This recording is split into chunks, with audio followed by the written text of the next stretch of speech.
You've been told that success, control, and constant effort are the keys to a fulfilling life. That if you just push harder, fight more, and plan everything perfectly, happiness will come. But if that were true, why do so many people who have it all still feel overwhelmed, burned out, and disconnected? Why do you still feel like life is slipping through your fingers, like no matter how much you try, peace is always just out of reach? The truth is, life isn't something you force into place. It's something you flow with. Buddhist wisdom teaches that true peace comes not from struggling, but from letting go. When you finally stop fighting against the current, you start to move with it. Life begins to feel lighter, easier, and even more meaningful. Tonight, as you dive into these teachings, something inside of you will shift. You'll feel the tension in your mind start to ease. The pressure to always be in control will begin to lift, and with it, your sense of calm will deepen. You'll see how life doesn't need to be forced. It needs to be embraced.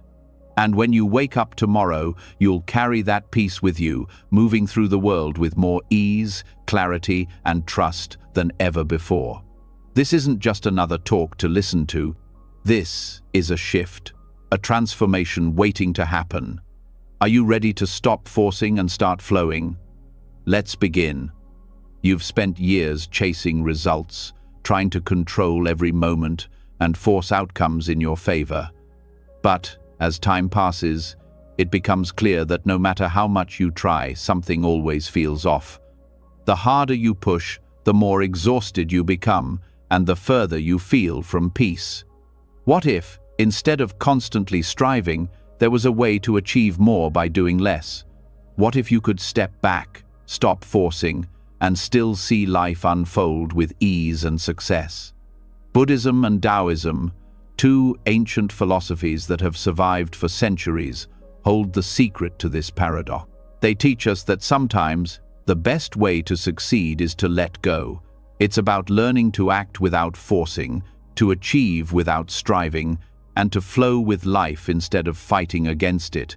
This isn't about passivity, it's about aligning yourself with the natural rhythm of life, allowing things to unfold at their own pace. Effortless action is not about doing nothing. It's about doing the right thing at the right time, without unnecessary struggle. In Taoism, this concept is called Wu Wei, the art of doing without doing. It's the idea that by aligning yourself with the flow of the universe, you can accomplish great things with little to no effort. This idea perfectly aligns with Buddhist wisdom, which also emphasizes the importance of letting go of control, of trusting that life will unfold as it should. By understanding the connection between these philosophies, you can learn how to let go and still achieve everything you desire, but with a sense of ease, grace, and peace. When you stop forcing, you create space for natural achievement to take place. The harder you push against the current, the harder it becomes to move forward. But when you trust the flow of life and stop trying to control every outcome, you begin to move effortlessly towards your goals. This doesn't mean you give up or stop working towards your dreams. It means you stop fighting against life's natural course and begin to move in harmony with it. Wu Wei teaches us that force and effort are not always necessary for success. In fact, excessive effort can sometimes be the very thing that prevents us from achieving what we want. When you try too hard, you end up creating resistance. You become trapped in a cycle of striving and overthinking, and that very resistance pushes your desires further away.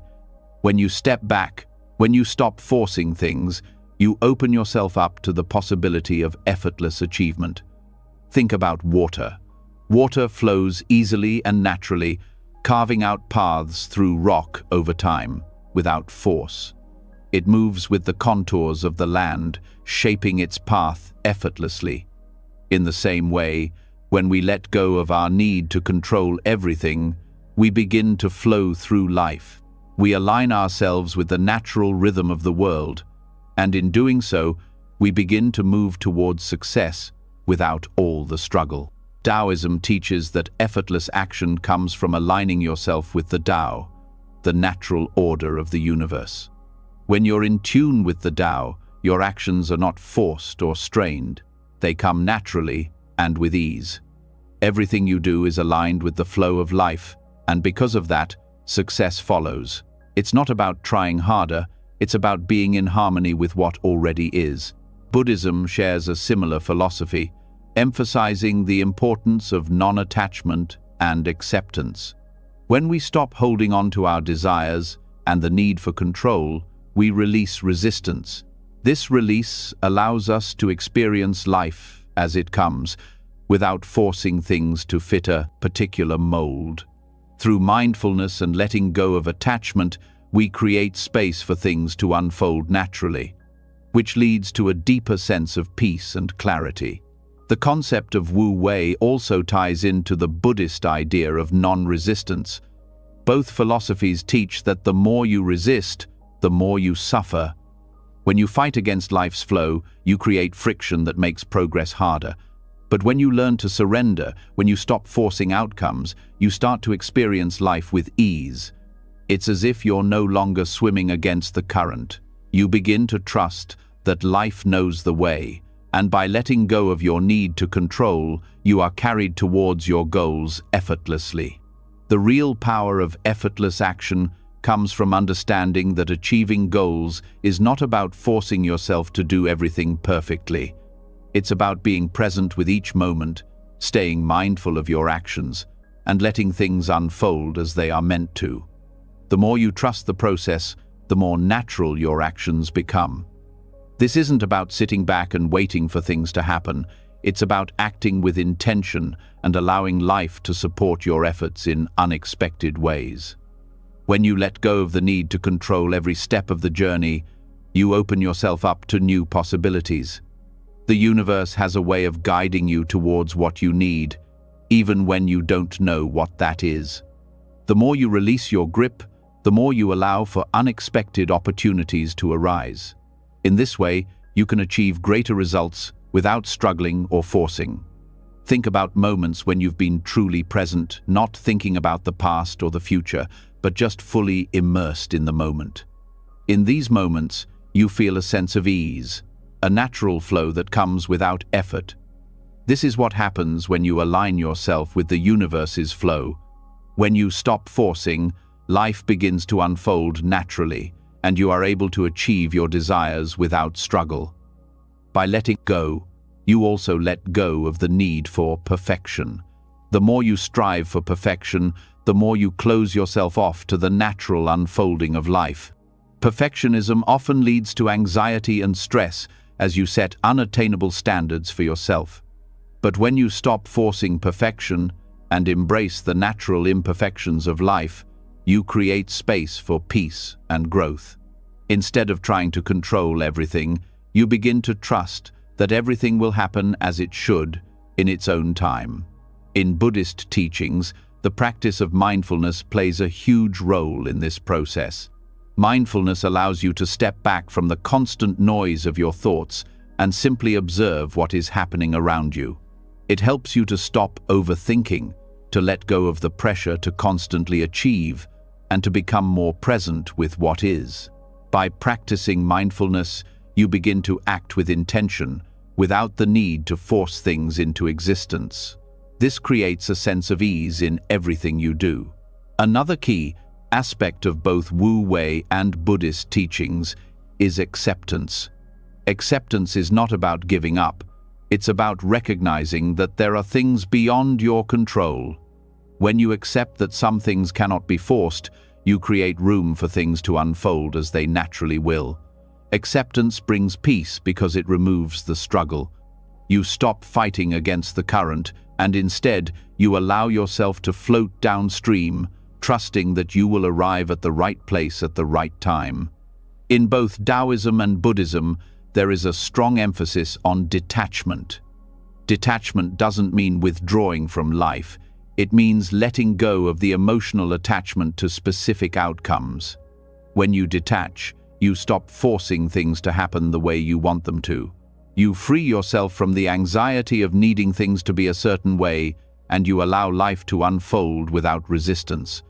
The more you practice detachment, the more you begin to see that life works best when you don't try to control everything. Success doesn't always come from your efforts alone. Often, the best things in life come when you least expect them, when you stop trying to force them. By detaching from the outcome, you allow life to surprise you with greater results than you could have ever planned for. Letting go doesn't mean giving up.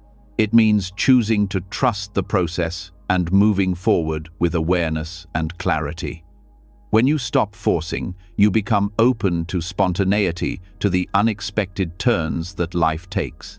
You learn to trust that what you need will come when the time is right, without the need for excessive effort. There's also an element of patience involved in this process. When you stop forcing, you give yourself the gift of time. You stop rushing through life, pushing to achieve everything as quickly as possible. Instead, you begin to enjoy the journey. You learn to trust that everything happens in its own time. And this trust brings a deep sense of peace. Patience is not about waiting, it's about being present with each moment, knowing that everything is unfolding as it should. Ultimately, the more you practice effortless action, the more you experience life as it was meant to be, full of ease, peace, and natural flow. When you stop forcing, you make room for creativity to flourish. You allow new ideas to emerge, new paths to unfold, and new possibilities to appear. By surrendering control and trusting in the process, you create a life where success, happiness, and peace come naturally. As you begin to practice letting go and embracing effortless action, you'll start to notice a profound shift in how you experience life. The struggle will fade away, and in its place will be a deep sense of calm. You'll feel more connected to the present moment, more in tune with the rhythm of life, and more open to the blessings that come your way. Wu Wei and Buddhist teachings offer a path to success without struggle, peace without resistance, and happiness without chasing. When you finally stop forcing, life will flow with ease, and the results you seek will come naturally, without all the effort you once thought was necessary. As you start to let go of your need to force outcomes, a subtle shift begins to take place. The struggle that once defined your every move begins to soften, and suddenly you find yourself facing life with a new perspective. This shift opens a door to something deeper, something more profound than simply ceasing to fight. It's the understanding that life has its own rhythm, its own flow, and when you stop resisting it, you enter a space where things begin to unfold effortlessly. This is the essence of surrendering to the flow, and it's not about giving up, it's about releasing the tight grip of control and allowing life to work with you rather than against you. At the heart of Buddhist wisdom is the concept of non-resistance, a principle that teaches us to stop pushing against life's current and instead flow with it. This is not about passivity or resignation, but about stepping into a deeper connection with the universe, trusting that everything is unfolding exactly as it should. The more you resist, the more you create friction, and the more life feels like a battle. But when you allow yourself to surrender, to stop fighting against what is, you become aligned with a natural force greater than yourself. This is where real transformation begins. In Buddhist teachings, non-resistance is often described as acceptance. It's the practice of embracing life as it is, without judgment, without trying to change every circumstance to fit your desires. By surrendering to life's flow, you stop creating unnecessary tension and instead become open to the beauty and wisdom that each moment holds. It's a shift from fighting the present to fully participating in it, no matter what it brings. This act of surrender is not about being passive in the face of difficulty, it's about choosing not to react from a place of resistance, fear, or frustration. It's choosing to meet life's challenges with acceptance and grace, trusting that, just like the changing seasons, This too shall pass. Non-resistance allows you to meet each experience without the burden of trying to control or force it, and in doing so, you allow yourself to be present, to truly experience life. When you surrender, you begin to realize that control is an illusion. For years, you may have believed that if you could just manage every aspect of your life, your relationships, your job, your goals, you would be happy and secure. But over time, you come to see that control only breeds anxiety. It keeps you tethered to the fear of losing what you think you have, or failing at what you think you should be achieving. The truth is, life is constantly changing, and you cannot control it all. Surrendering is not about giving up on your goals, it's about giving up on your need to control every step of the process. One of the most profound aspects of non-resistance is the realization that when you stop fighting against life, you start to trust in it more deeply. It's like letting go of the reins of a horse. You allow the horse to guide you, and in return, the ride becomes smoother, more natural.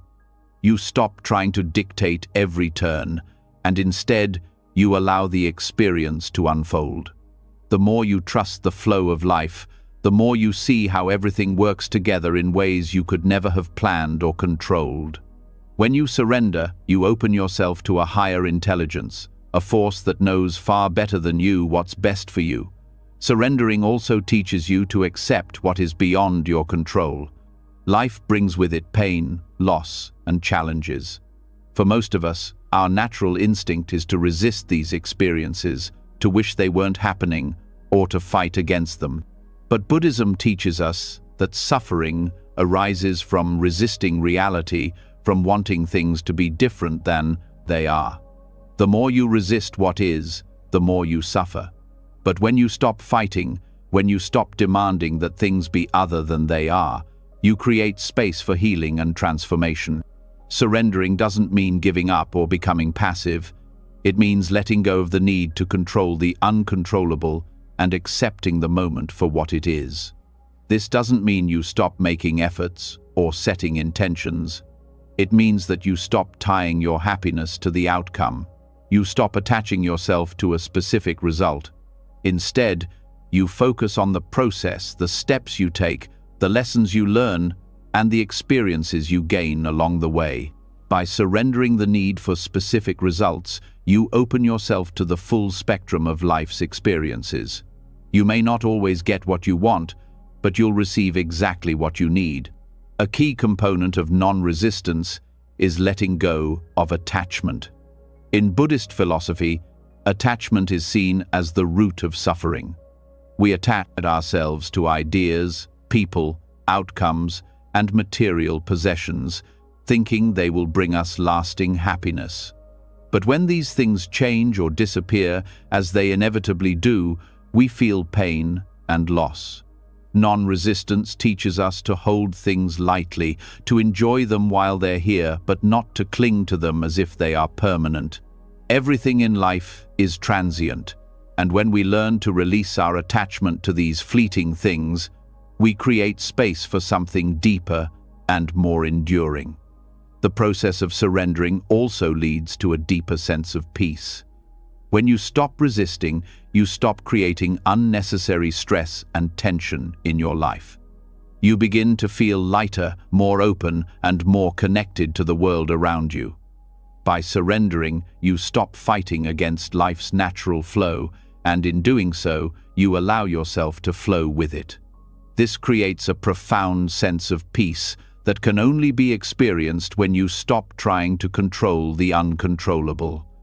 This peace is not the absence of challenges, but the acceptance of them as a part of life's journey. Another aspect of non-resistance is patience. In today's fast-paced world, it's easy to become impatient with life. We want things to happen quickly, we want results now, and we want our plans to unfold as we expect. But life rarely works on our timeline. By surrendering to the flow of life, you learn to be patient not just with others, but with yourself. Patience is not waiting idly for something to happen. It's the understanding that things unfold in their own time, and you are part of that process. Patience is the space between action and result, where trust and acceptance can grow. Through surrendering to life's flow, you also begin to recognize that everything has a purpose, even the most challenging situations. Life is not random. It's filled with meaning, even when that meaning is not immediately apparent. When you stop resisting, you begin to see that everything good and bad has its place in your journey. Each experience is an opportunity for growth, learning, and self-discovery. By surrendering, you let go of the need to understand everything at once, and instead, you allow life to reveal its wisdom in due time. Surrendering is also about learning to let go of expectations. Expectations are a form of resistance. They're a mental image of how things should be, and when things don't go as planned, it leads to frustration, disappointment, and sometimes even despair. By surrendering expectations, you free yourself from the constant pressure to control the outcome. You open yourself up to the possibility of something better, something you may not have even imagined. Non-resistance is about releasing the need for life to be a certain way and trusting that whatever comes is exactly what you need at this moment. One of the most transformative aspects of surrendering to the flow of life is the awakening of wisdom. When you stop fighting, you create space for clarity and insight to emerge. Surrender allows you to see things more clearly, without the fog of desire, attachment, or resistance clouding your perception. In this clarity, you can make decisions that are in alignment with your true self, rather than decisions driven by fear or insecurity.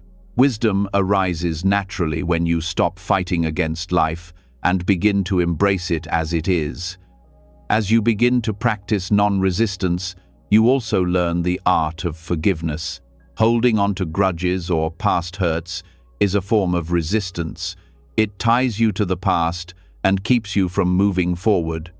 When you surrender, you release the need to hold on to old wounds. You allow yourself to forgive, not for the sake of others, but for your own peace. Forgiveness is not about condoning hurtful behavior. It's about releasing the emotional charge and freeing yourself from the pain of the past. The act of surrendering also deepens your connection with the universe. When you stop trying to control everything, you open yourself to the guidance and support of a greater force. The universe is always in motion, always working in ways that we often cannot see. By surrendering to this greater flow, you begin to trust that everything is working together for your highest good. You stop seeing yourself as separate from the world, and instead, you become one with it. This connection brings a sense of belonging, purpose, and peace that can only be found when you stop resisting the flow of life. Ultimately, surrendering to the flow of life leads to freedom.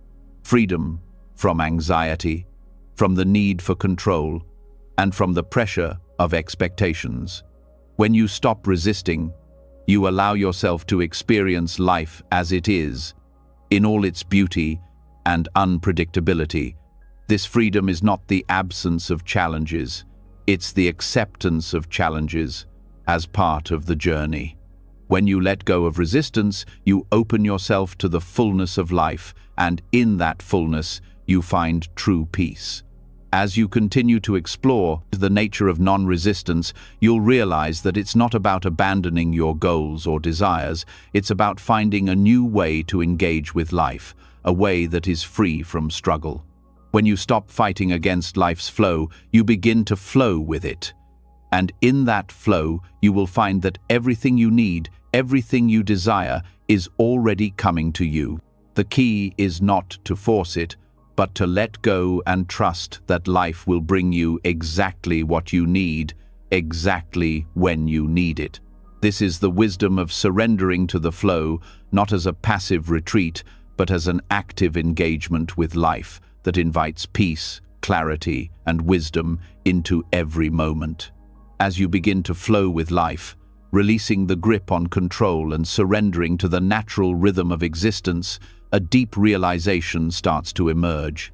It becomes clear that the pursuit of external desires, the things you think will bring you happiness, security, or fulfillment, are not the answers you've been searching for. In fact, the more you chase these desires, the more you distance yourself from the true peace that is already within you. The reality is, the relentless pursuit of external achievements and possessions often clouds your inner peace, leaving you feeling empty despite all the things you've accumulated. The idea that happiness lies in acquiring more, doing more, or becoming more is a trap that only leads to greater dissatisfaction. This is the paradox of desire. The more you chase, the further you move from contentment. But contentment isn't something to pursue, it's something that arises when you stop chasing. The constant chase for more, whether it's more wealth, status, recognition, or possessions, pulls you further away from the simplicity and peace that lie at the core of who you are. The world has a way of convincing you that you need these things to feel whole, that success or happiness are dependent on the things you own or the achievements you unlock. Yet, in the process of constantly striving for external validation, you lose sight of the most important thing: peace within. The Buddhists refer to this as the endless cycle of attachment, a cycle that keeps you bound to the desire for more, leaving you feeling unfulfilled and restless. In Buddhism, the concept of desire is seen as one of the root causes of suffering. The more you cling to the belief that happiness is something you can obtain from external sources, the more you increase your dissatisfaction. Desire creates a gap between what you have and what you think you need, constantly propelling you forward in search of something that you believe will complete you. But this external search is an illusion. The truth is, contentment doesn't come from obtaining more things, but from releasing the attachment to needing them in the first place. This is the essence of non-attachment, the Buddhist concept that teaches us to experience life fully without becoming dependent on external circumstances for our happiness.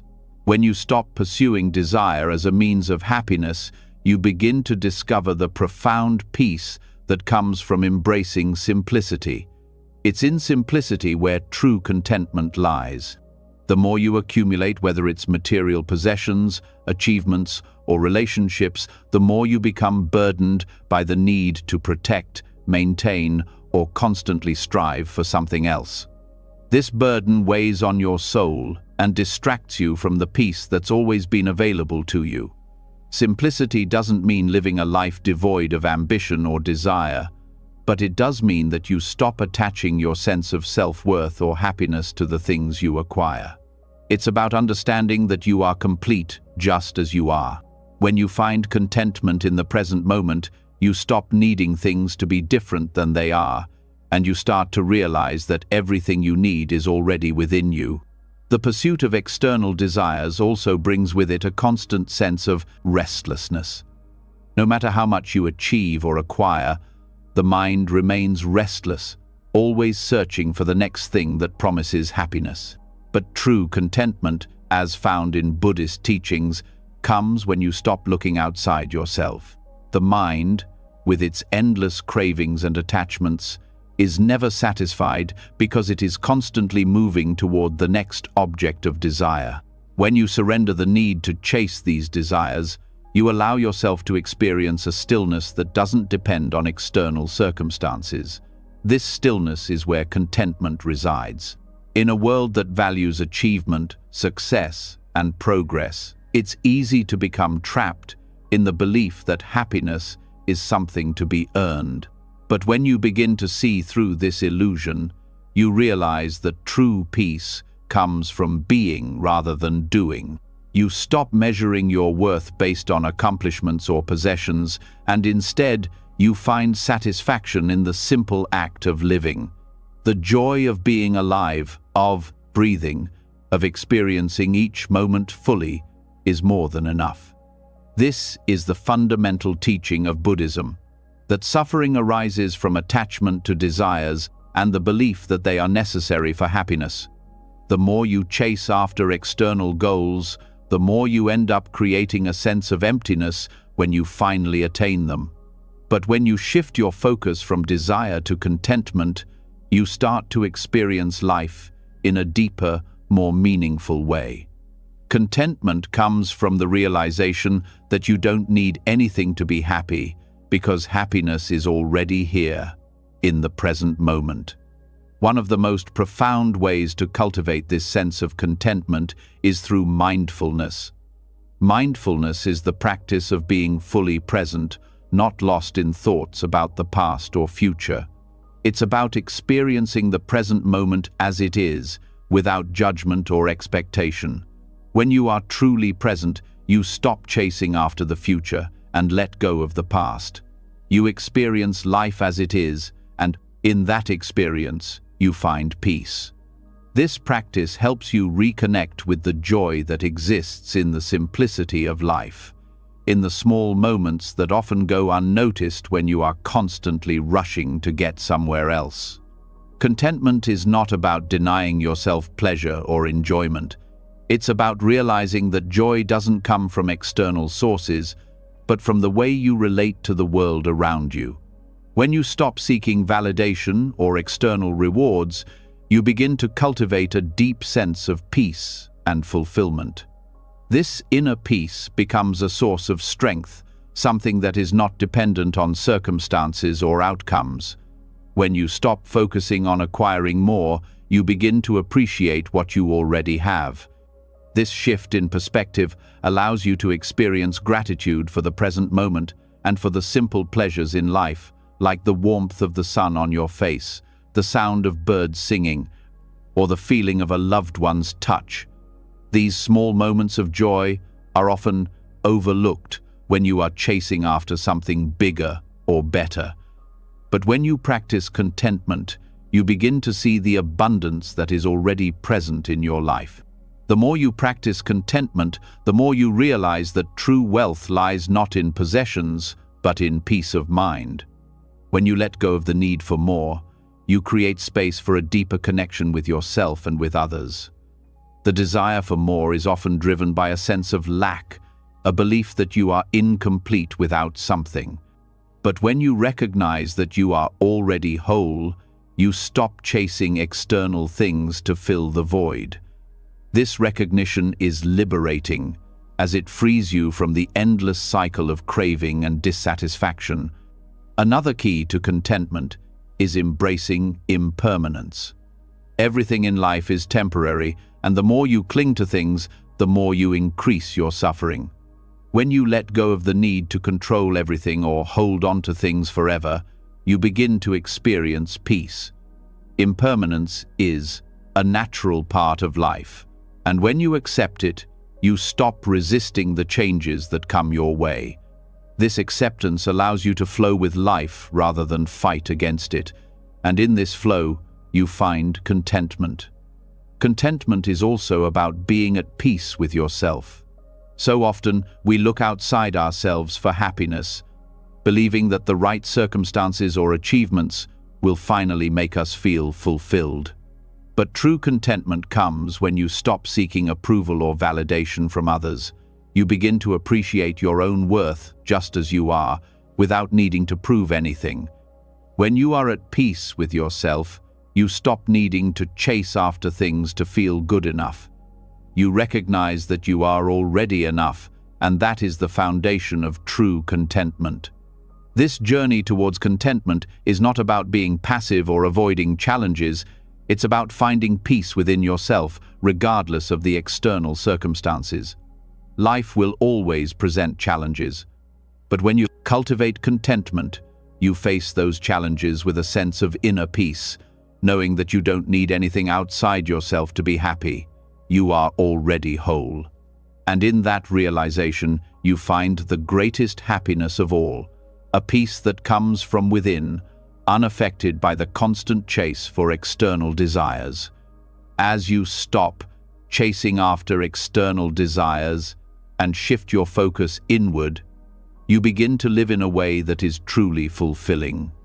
You stop measuring your worth by what you have or what you've accomplished, and you begin to appreciate life for what it is.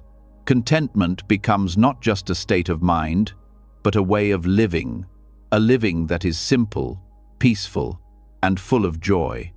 And in this simplicity, you find the richness of life itself. As you begin to understand the profound peace that comes from embracing contentment, you start to notice something even more powerful waiting to unfold within you: the power of stillness. In a world that constantly pushes you to do more, achieve more, and keep moving forward, there is an essential practice often overlooked: mindful inaction. The idea that inaction can be a powerful tool for peace may seem counterintuitive, but in Buddhist teachings, it's one of the most transformative practices you can adopt. When you stop chasing external desires, and even start to slow down your actions, you create a space within yourself where clarity and peace can naturally arise. Stillness isn't about doing nothing. It's about creating a space where your mind and body are in harmony, where your thoughts and emotions don't control your every move. In this space, you are free to simply be.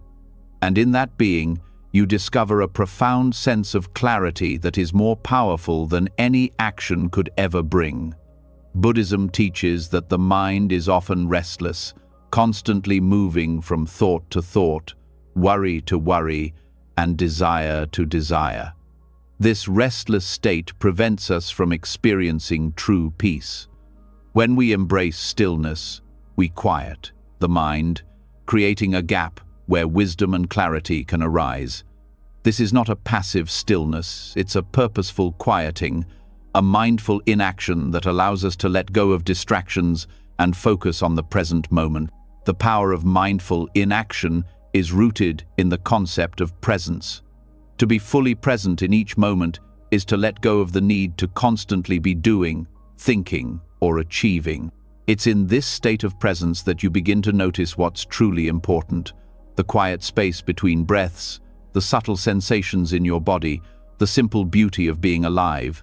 In this stillness, you stop reacting to life from a place of anxiety or desire, and instead start responding with clarity, compassion, and wisdom.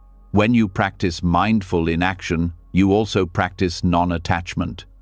You release the need to control outcomes or manipulate situations. Instead of trying to force things into being, you allow them to unfold naturally. This doesn't mean you stop taking action in the world. It means that you no longer feel the constant pressure to act out of fear, habit, or the desire to control. Instead, you take action from a place of inner stillness, clarity, and trust. You move with the flow of life rather than against it. In Buddhism, stillness is often seen as a form of meditation. Meditation isn't about forcing your mind to be quiet, it's about allowing it to settle naturally. Through the practice of meditation, you learn to become aware of your thoughts without getting caught up in them. You watch them come and go without judgment. This is the essence of mindful inaction, observing life as it is, without feeling the need to react or control. It's in this state of awareness that you begin to experience the world with greater clarity and peace. The idea of mindful inaction also ties into the Buddhist principle of non-resistance. When you stop resisting life's flow, you stop pushing against things that don't go as planned. Instead of reacting in frustration or anxiety, you accept what is happening, trusting that it's all part of a larger process. This acceptance allows you to move through life with ease, without getting tangled up in unnecessary struggles.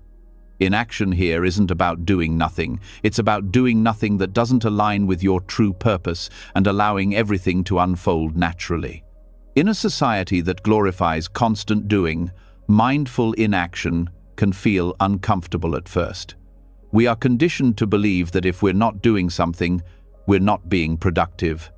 But what if true productivity lies not in doing more, but in doing less, and doing it with intention? Mindful inaction allows you to step back, take a deep breath, and reflect before taking action. This space of reflection gives you the clarity to make decisions with purpose, rather than reacting impulsively. Stillness in action, in the Buddhist sense, is about making decisions from a place of calm, not stress or overwhelm. When you're constantly on the go, constantly reacting, it's easy to make choices based on fear, worry, or habit. But when you create space for stillness, you allow your mind to clear, and with that clarity, your choices become more aligned with your true values. You act from a place of wisdom, not anxiety. This process of slowing down and practicing mindful inaction also helps you cultivate greater awareness of your emotions. When you're constantly on the move, emotions can build up without you even noticing. You may feel overwhelmed, stressed, or frustrated, but not fully aware of why. But when you pause, when you allow yourself to sit in stillness, you begin to notice the subtle emotions that arise within you. This awareness allows you to process your feelings rather than reacting to them impulsively. You can then choose how to respond to your emotions rather than being controlled by them. Buddhism teaches that suffering arises from our attachment to the idea that life should be a certain way. We resist things that we don't want, and in doing so, we create more suffering. Stillness and mindful inaction give you the opportunity to step back from this resistance. By simply sitting with what is, without trying to change or control it, you allow yourself to accept reality as it is. This acceptance, in turn, releases the suffering that comes from resisting life's flow. As you practice stillness, you may begin to notice something profound happening inside of you. Your mind becomes less cluttered, your heart more open.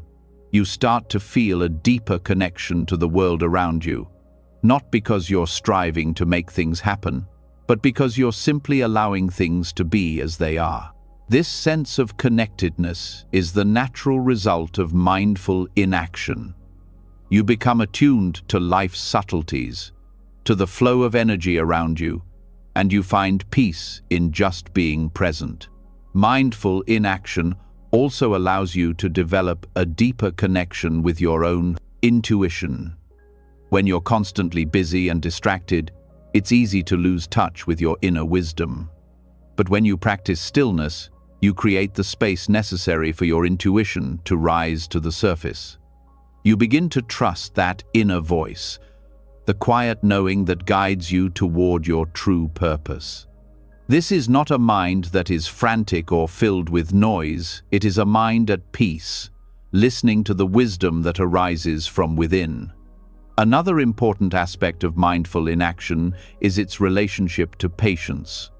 We live in a culture that values speed and immediacy, but Buddhism teaches us that true change comes slowly, through continuous practice and inner growth. Patience is the foundation of mindful inaction. It's about trusting that everything will unfold in its own time and knowing that rushing through life won't bring you closer to your goals. By practicing stillness, you learn the art of patience, allowing things to unfold naturally and with purpose. As you cultivate this stillness, you begin to notice that the world around you becomes clearer. The constant noise, the endless demands of the outside world begin to fade into the background. In this space of quiet, you gain a new perspective. You start to see things with greater clarity, people, situations, and even yourself. This clarity is one of the most powerful gifts of mindful inaction. It allows you to navigate the world with calm and wisdom, no longer reacting impulsively to every situation. In Buddhism, mindful inaction is not about withdrawing from life, but about engaging with it from a place of peace and balance. It's about finding harmony between action and stillness. You can still be active, still work toward your goals, but you do so with an awareness that comes from within. You are no longer pushed by external pressures or internal anxieties. Instead, you act with intention, from a place of inner calm. In this practice, you'll also find that stillness brings about a sense of freedom. When you're constantly in motion, constantly doing, there's little space for true reflection or clarity. Your life becomes a series of reactions and responses driven by external forces. But when you practice mindful inaction, you create the freedom to choose how you respond to life, rather than being carried away by the currents of stress and distraction. You are free to be yourself, to act with purpose, and to live in alignment with your deepest values. Finally, as you continue to practice stillness and mindful inaction, you begin to realize that life itself is a form of meditation. You don't need to escape to a quiet retreat to experience peace.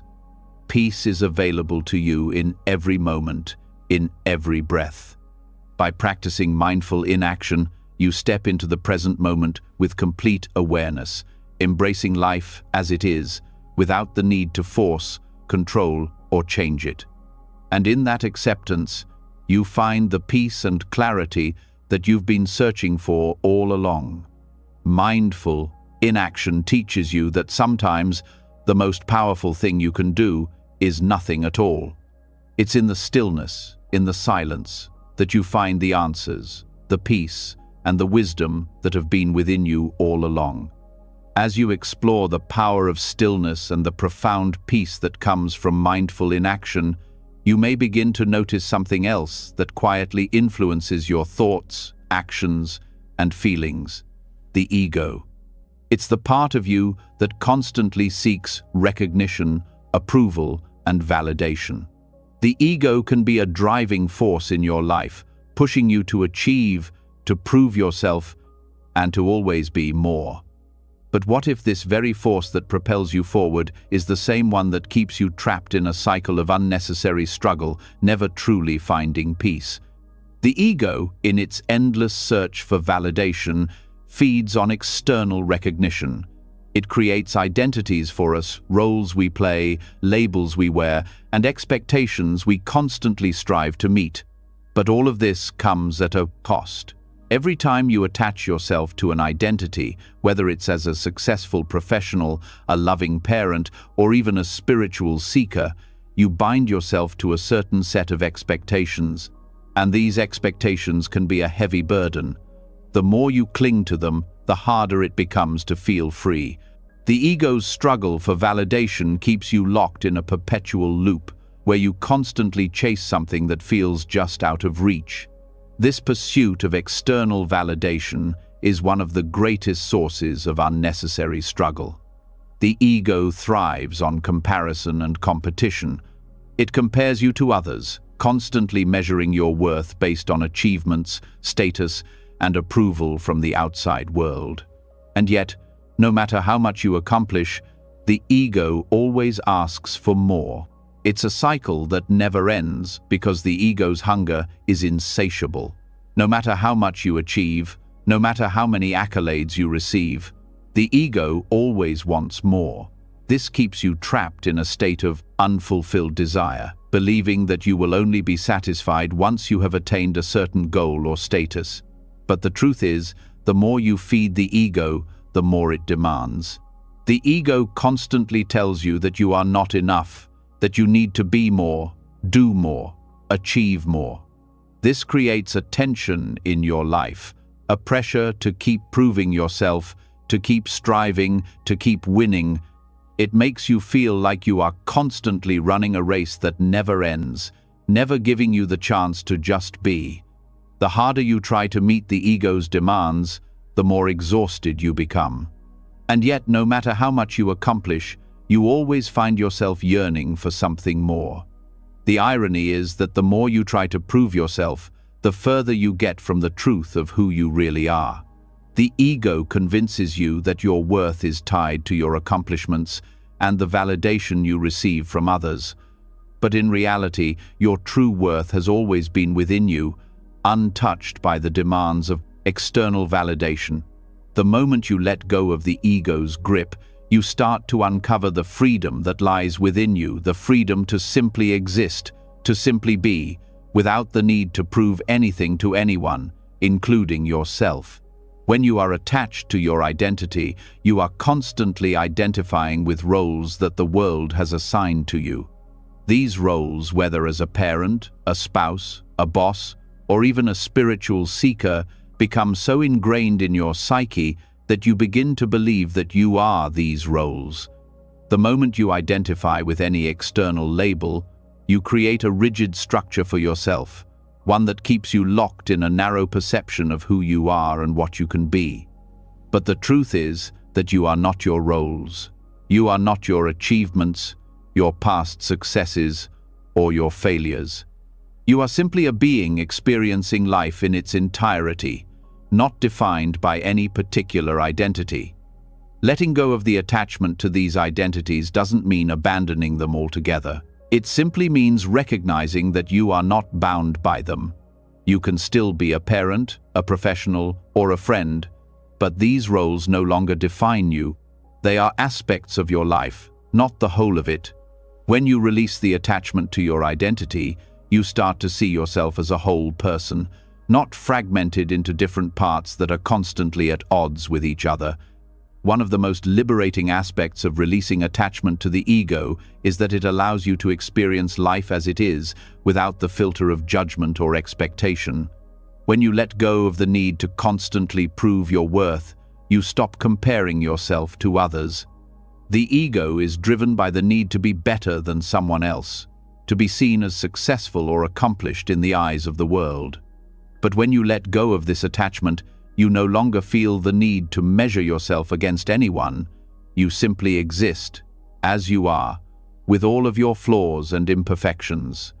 And in that space, you find true peace. The constant battle for validation is exhausting because it pulls you away from the present moment. You're constantly focused on what you should be, rather than embracing who you are right now. The ego constantly projects into the future, seeking recognition for what it can become, rather than accepting the beauty of the present moment.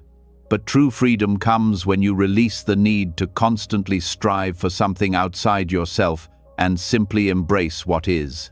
The moment you stop fighting for approval is the moment you begin to experience life in its fullest form. When you stop identifying with your ego, you also stop identifying with your fears and insecurities. The ego often thrives on fear, fear of failure, fear of being judged, fear of being rejected. These fears keep you locked in a cycle of struggle, constantly trying to protect yourself from criticism, from failure, and from discomfort. But when you release attachment to these fears, you stop reacting to them. You are no longer controlled by the stories the ego tells you about who you are or who you should be. Instead, you can face life's challenges with a calm and open mind, knowing that no external validation can define your worth. The true freedom that comes from releasing attachment to the ego is liberation. Liberation from the need to constantly prove yourself, to constantly seek approval, and to constantly fight for your place in the world. When you release the ego's hold on you, you step into your own authenticity. You begin to live life on your own terms, not based on the expectations of others or the identities you've adopted. You no longer feel the need to prove your worth to anyone. You live for yourself, not for external validation. And in this freedom, you discover the deep peace that has always been waiting for you. Buddhist teachings emphasize the importance of non-attachment, not just to material things, but also to concepts and identities. The more you cling to an identity, the more you limit yourself. You become trapped in a box that the ego has created, one that keeps you bound to outdated beliefs about who you are and what you can be. But when you let go of these attachments, you open up to the endless possibilities of life. You no longer define yourself by what you do, what you have, or what others think of you. Instead, you define yourself by the simple fact that you exist as you are, in this moment. The practice of releasing the ego is not about denying your individuality. It's about understanding that your true essence is not bound by any identity or label. The moment you release the ego's grip, you begin to experience true freedom, the freedom to be yourself, to follow your heart, and to live without the constant pressure to prove your worth to the world. This is the freedom that leads to true peace, because it comes from within, not from external validation. As you continue to let go of the attachment to the ego, you will notice a subtle shift in the way you experience the world. The need to constantly compete, compare, or seek approval fades away. You become more present in your interactions, more genuine in your relationships, and more at ease with yourself. You are no longer at war with who you are. Instead, you embrace your true self, free from the constraints of ego, and in this freedom, you find the peace you've been searching for all along. This process of releasing the ego doesn't happen overnight. It takes time, patience, and a willingness to look deeply within.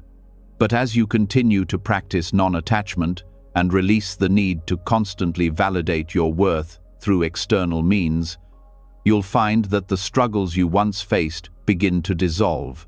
The constant noise of the ego quiets, and in that silence, you discover a profound sense of peace and freedom that was always there, waiting to be uncovered. As you release the grip of the ego, shedding its constant demand for validation and control, you might find yourself standing at the edge of something even more transformative, the art of letting go. For years, you've been told that control is the key to success, that you must hold on tightly to your desires and the outcomes you want. But what if, in letting go, you find a freedom more powerful than any amount of control could ever offer? Buddhism teaches that non-attachment and the release of control are not signs of weakness, but pathways to true peace. We live in a world that encourages constant striving, constant managing, and constant pushing forward. The belief that we must always be in control of our lives, our surroundings, and even our thoughts can create immense pressure and stress. But Buddhism offers a radically different perspective. Letting go of the need to control opens the door to the deepest freedom you could ever experience. When you constantly seek control, you create resistance.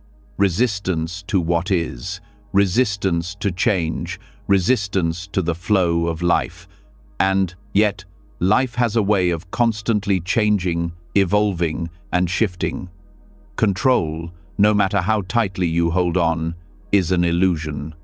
The truth is, life flows regardless of how hard you try to direct it. And in trying to force it in your direction, you find yourself swimming against the current, exhausted and overwhelmed. Letting go of control, however, allows you to align with that flow, to move with life rather than against it. One of the most powerful aspects of Buddhist teachings is the concept of impermanence.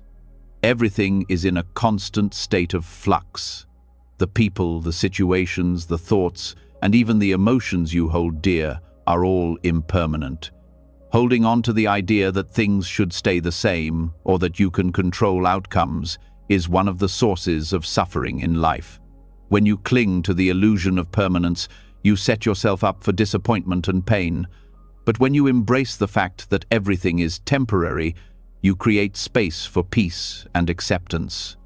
Letting go isn't about giving up, it's about accepting what is and allowing things to unfold naturally, without forcing them into the shape you expect them to take.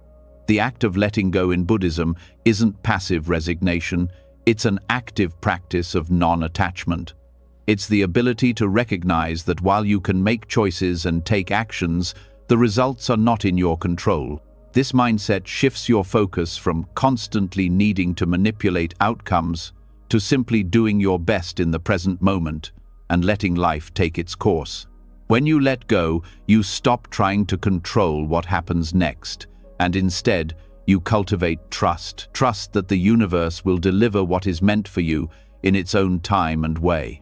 This trust allows you to release anxiety about the future. Most of the stress we experience in life is tied to our obsession with outcomes. We want to know how things will turn out, and we want to be able to steer the course of our lives. But when you let go, you stop clinging to the future.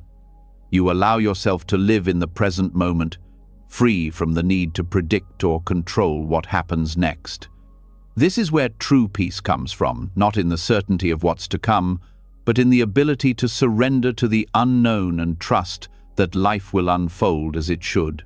When you release your need for control, you also release the pressure to perform. The ego thrives on achievement and validation, constantly measuring its worth by what it has done, what it has accomplished, or what it has amassed. But this pursuit of external validation only leads to exhaustion and emptiness. You may achieve great things, but the sense of fulfillment is often fleeting. In Buddhism, the goal is not to perform for recognition, but to simply be to experience life without constantly striving for a goal. When you let go of the need to perform, you stop exhausting yourself in the pursuit of recognition. Instead, you start to experience life's inherent beauty and peace without attaching your worth to external achievements. Surrendering control also involves letting go of the need for perfection. Perfection is another form of attachment, a belief that things must be flawless in order to be good enough. This belief keeps you locked in a cycle of dissatisfaction and self-criticism. But when you let go of the need for perfection, you create space for acceptance.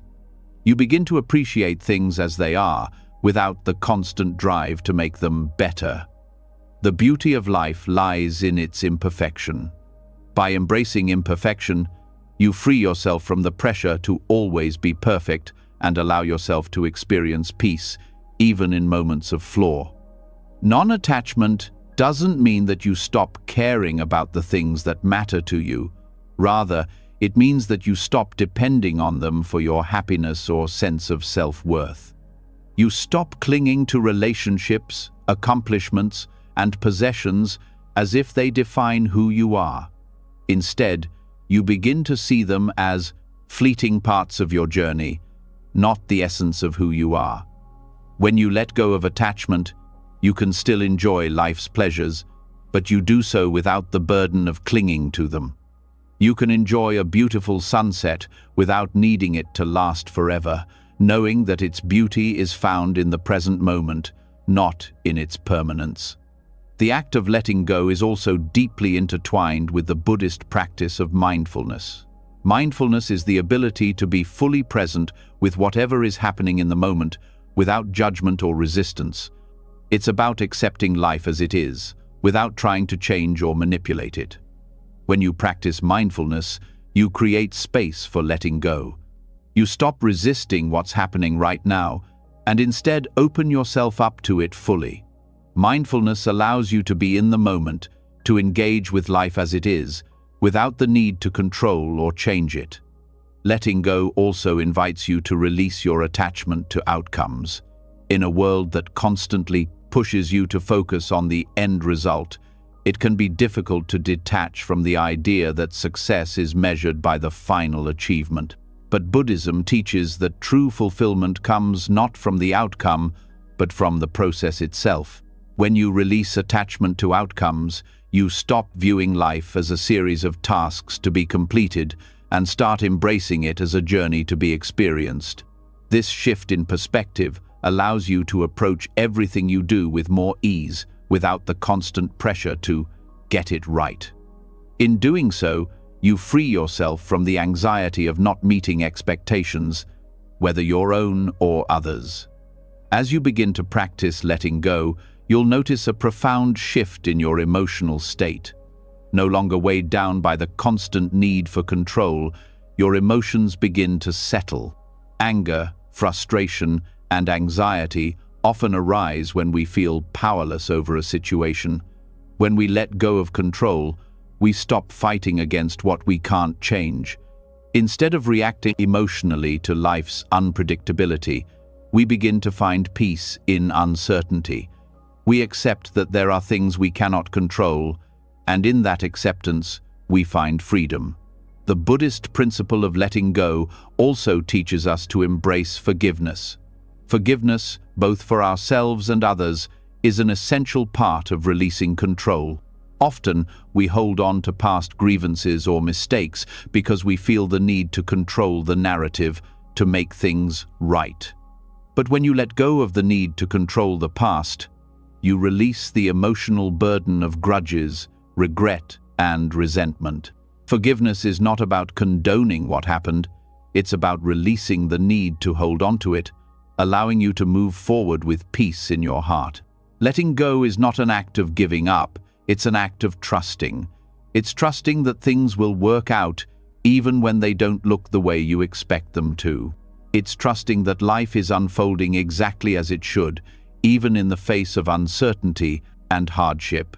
When you trust the process of life, you open yourself to new possibilities that you might have missed if you were too focused on controlling every detail. Trust allows you to release the fear of the unknown and embrace the present moment, knowing that life has a way of guiding you toward what you need, even when you can't see the path ahead. The more you practice letting go, the more you'll feel a sense of peace and freedom that comes from releasing the need to control. This peace isn't passive or complacent, it's an active choice to engage with life without the pressure to manipulate or change it. It's the peace that comes from accepting what is, without resistance. The more you let go, the more you'll experience life with an open heart, free from the burdens of control, and full of trust in the journey ahead. By embracing the art of letting go, you step into a life where peace, freedom, and joy are found not in control, but in acceptance. The more you release, the more you discover the beauty and freedom of simply being, and in that simplicity, you find the deepest form of peace. As you release the need for control and embrace the power of letting go, you'll begin to see that life's constant changes are not something to fear, but something to welcome. One of the most profound teachings in Buddhism is the law of impermanence, which reminds us that everything is in a constant state of flux. The more we hold on to what we believe is permanent, the more we set ourselves up for disappointment. This truth, while at first unsettling, holds the key to living with ease, even in times of great transition. In a world that constantly changes, the idea of permanence is an illusion we often cling to for comfort. We want stability, we want to hold on to what feels safe, and we resist when things shift or evolve. However, the law of impermanence teaches us that change is the only constant. This realization can be liberating, as it opens the door to flexibility and peace. When you accept that change is inevitable, you can begin to live more harmoniously with the flow of life, no longer resisting what is unfolding. In Buddhism, impermanence is often referred to as anicca, one of the three marks of existence. Anicca tells us that everything in life, whether it's our emotions, our circumstances, or our relationships, is temporary. No matter how hard we try to hold on to something, it will eventually change. When we understand that impermanence is not something to fear but a natural part of life, we are able to navigate even the most difficult transitions with grace. One of the biggest sources of stress in life comes from our attachment to things that are bound to change. We cling to jobs, relationships, possessions, and even ideas about who we are, fearing that if they change or disappear, we will lose a part of ourselves. But in the Buddhist view, it's not the change itself that causes suffering. It's our resistance to it. The more tightly we hold on, the more difficult the transition becomes. By recognizing the impermanence of all things, we free ourselves from the need to control and protect, allowing us to approach life's changes with a sense of ease. This acceptance of impermanence helps us find balance, especially in times of transition. When something in your life changes, whether it's the end of a relationship, a job change, or a loss, it can feel as though the ground beneath you is shifting. These moments of transition can feel disorienting, even painful, because we tend to resist the discomfort that change brings. But when you accept that change is natural, you begin to see these transitions not as disruptions, but as opportunities for growth. Change isn't something to be feared, it's something to be embraced as a necessary part of life's journey. Impermanence teaches us the importance of letting go at the right moment. Just as a tree sheds its leaves in the fall, we too must release what no longer serves us in order to make space for new growth. The more we cling to what is outdated or past its prime, the more we limit our potential for transformation. By recognizing that all things have their season, we allow ourselves to be present with the changing moments in our lives. This openness to change fosters a deep sense of freedom, because we are no longer burdened by the weight of holding on to things that are beyond our control. What is truly liberating about the law of impermanence is that it encourages us to be more present with what is happening right now. So often, we spend our time longing for the past or worrying about the future, forgetting that the only time we truly have is the present moment. When you understand that every moment is impermanent, you begin to appreciate the fleeting beauty of life as it unfolds. The joy of a moment doesn't come from its permanence, but from its transience. It is the very fact that a moment will pass that makes it precious. Another way the law of impermanence manifests is in the way we experience our emotions. Our feelings are constantly shifting, and no emotion, whether positive or negative, lasts forever. When we are caught up in strong emotions, whether it's grief, anger, or joy, it can feel like they define us. But when we remember that emotions are impermanent, we can allow them to move through us without getting stuck in them. Just as a wave rises and falls in the ocean, emotions come and go. By embracing the impermanence of our feelings, we can experience them fully without being overwhelmed by them. The law of impermanence also invites us to practice detachment. Detachment doesn't mean indifference. It means being able to engage with life fully without becoming overly attached to the outcome. It's about holding things lightly, knowing that they are temporary and will eventually change. This doesn't diminish the value of what we have. Rather, it enhances our ability to appreciate the present moment without the fear of losing it. By practicing detachment, we create the mental space to adapt and flow with whatever changes come our way, without becoming too attached to any particular outcome. In Buddhism, one of the most profound practices for embracing impermanence is mindfulness. Through mindfulness, we learn to observe life without judgment or attachment. We begin to notice the ebb and flow of our thoughts, emotions, and experiences without becoming trapped by them. Mindfulness allows us to experience change with clarity and awareness, rather than resistance and fear. When we are mindful of impermanence, we become more comfortable with uncertainty and more open to the possibilities that come with it. The realization of impermanence also brings us closer to the understanding of interdependence, the idea that all things are connected and affect each other. Just as the seasons change and influence the natural world, the events in our lives are interconnected and constantly evolving. Nothing exists in isolation. Everything is in a constant state of flux. Understanding this interdependence encourages us to approach life with more humility and compassion, knowing that our actions have an impact on the world around us and that we are all part of a larger flow. At the heart of impermanence is the concept of letting go of the need for control. Life is unpredictable, and no matter how hard we try to control it, it will always surprise us. The more we try to hold on to a particular outcome, the more we set ourselves up for disappointment when things don't go as planned. But when we let go of the need to control, we free ourselves from the anxiety that comes with trying to manipulate the future. We start to trust that life is unfolding as it should, even when we can't see the full picture. This trust in the flow of life brings a profound sense of peace.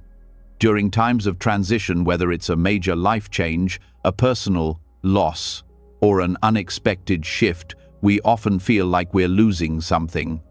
The law of impermanence helps us see that, in reality, we are not losing anything. We are simply moving through a period of transformation. Just as a butterfly emerges from its cocoon, we too are constantly evolving and changing. Change isn't an end, it's a new beginning.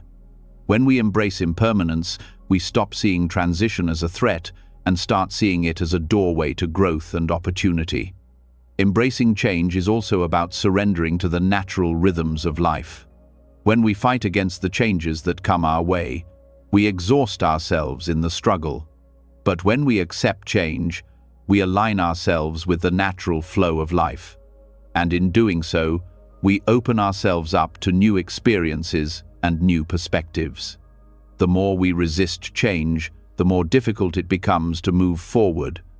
But when we accept impermanence, we find ourselves able to flow with the current, navigating life's transitions with ease and grace. As you start to internalize the law of impermanence, you'll notice that your relationship with time shifts. Rather than feeling rushed or anxious about the future, you begin to experience life as it comes, moment by moment. You start to appreciate the present for what it is, rather than longing for the past or trying to predict the future. This shift in perspective allows you to experience a greater sense of peace and contentment as you begin to understand that everything, whether joy or sorrow, is temporary and has its purpose. In letting go of our attachment to the idea of permanence, we find freedom. Freedom from the fear of loss, freedom from the pressure of controlling outcomes, and freedom from the need to hold on to things that no longer serve us. The law of impermanence teaches us that everything is in constant motion, and when we allow ourselves to move with it, we experience life with greater ease, flexibility, and openness. Ultimately, embracing impermanence is about embracing life as it is. It's about accepting the natural cycles of birth and death, growth and decay, joy and sorrow. When we let go of the desire to control, we open ourselves to the beauty of life's ever-changing nature. By embracing change, we become more adaptable, more resilient, and more at peace with the flow of life. Impermanence is not something to fear, it is the very essence of life itself. And when we accept it, we find the freedom to live fully in the present moment without the burden of clinging to what will inevitably change. As you embrace the reality of impermanence, a deeper truth begins to emerge, one that challenges everything we've been conditioned to believe about success and achievement. It's the idea that effort, while necessary in some ways, can also become an obstacle to our true potential. The more you push, the harder you try. The more you may actually limit your capacity to succeed and to experience happiness. This paradox, rooted deeply in Buddhist philosophy, uncovers a startling truth. Effort does not always lead to greater results. In fact, sometimes the harder we try, the more we block the natural flow of success. In a culture that values hard work above all else, the notion that effort could limit us might seem counterintuitive. We're taught that if we just work harder, stay busier, or push through our discomfort, we will eventually achieve our goals. But Buddhist wisdom reveals something profound about the nature of effort. It's not about doing more, but about doing less. Doing it with awareness, and doing it without attachment to the results. The harder we try to control outcomes, the more we interfere with the natural flow of life.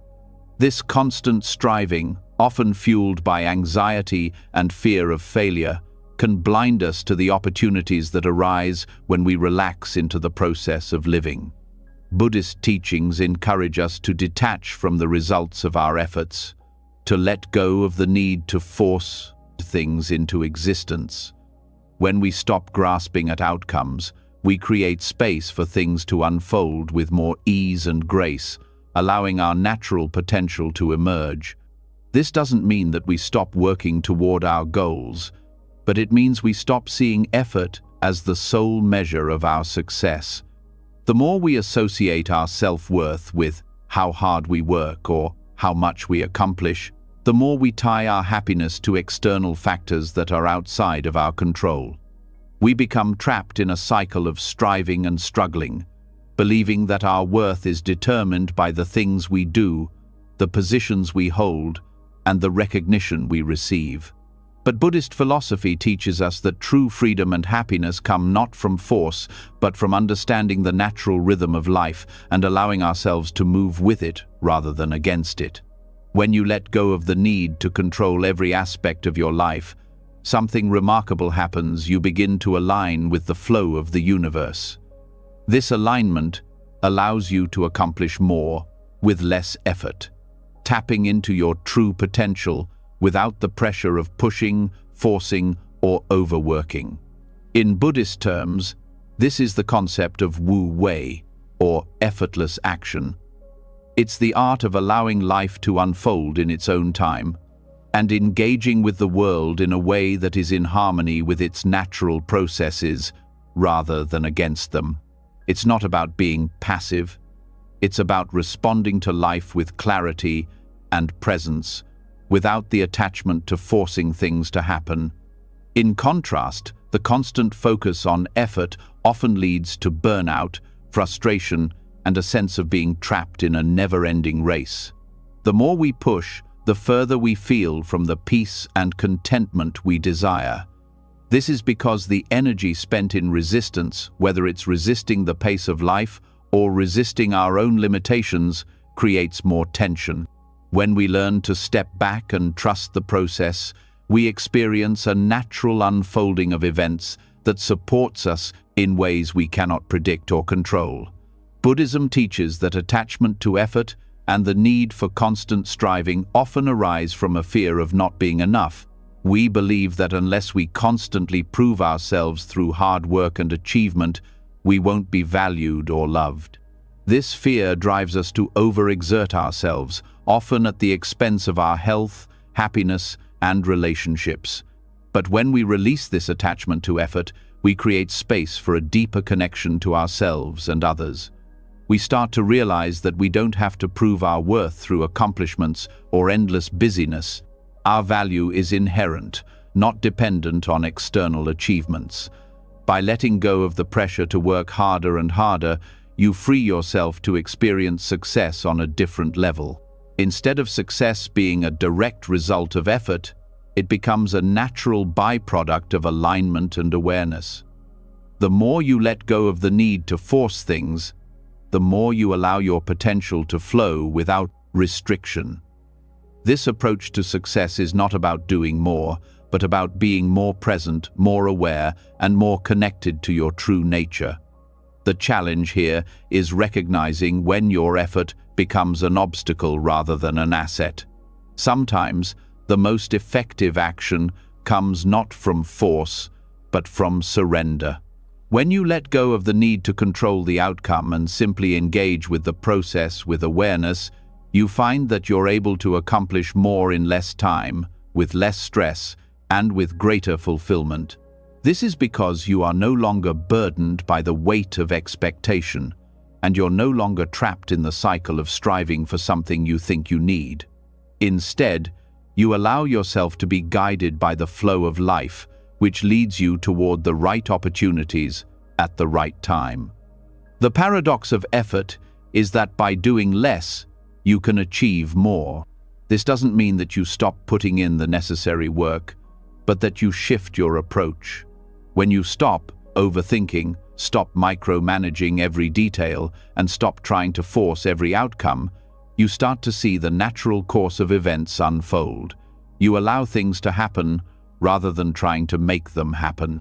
Buddhism teaches that attachment to results creates suffering. When you become overly focused on the end goal, you lose sight of the beauty and wisdom that exists in the journey. Life is not just about reaching a destination, it's about the experience of being fully present along the way. When you are constantly focused on effort and results, you miss the lessons, the growth, and the joy that come from simply living each moment. The mental strain that comes from overexerting yourself in the pursuit of achievement also creates inner tension. This tension blocks your natural flow and prevents you from tapping into your true potential. When you learn to let go of the obsession with effort and outcomes, you release this inner tension and allow your creativity, your intuition, and your natural abilities to shine.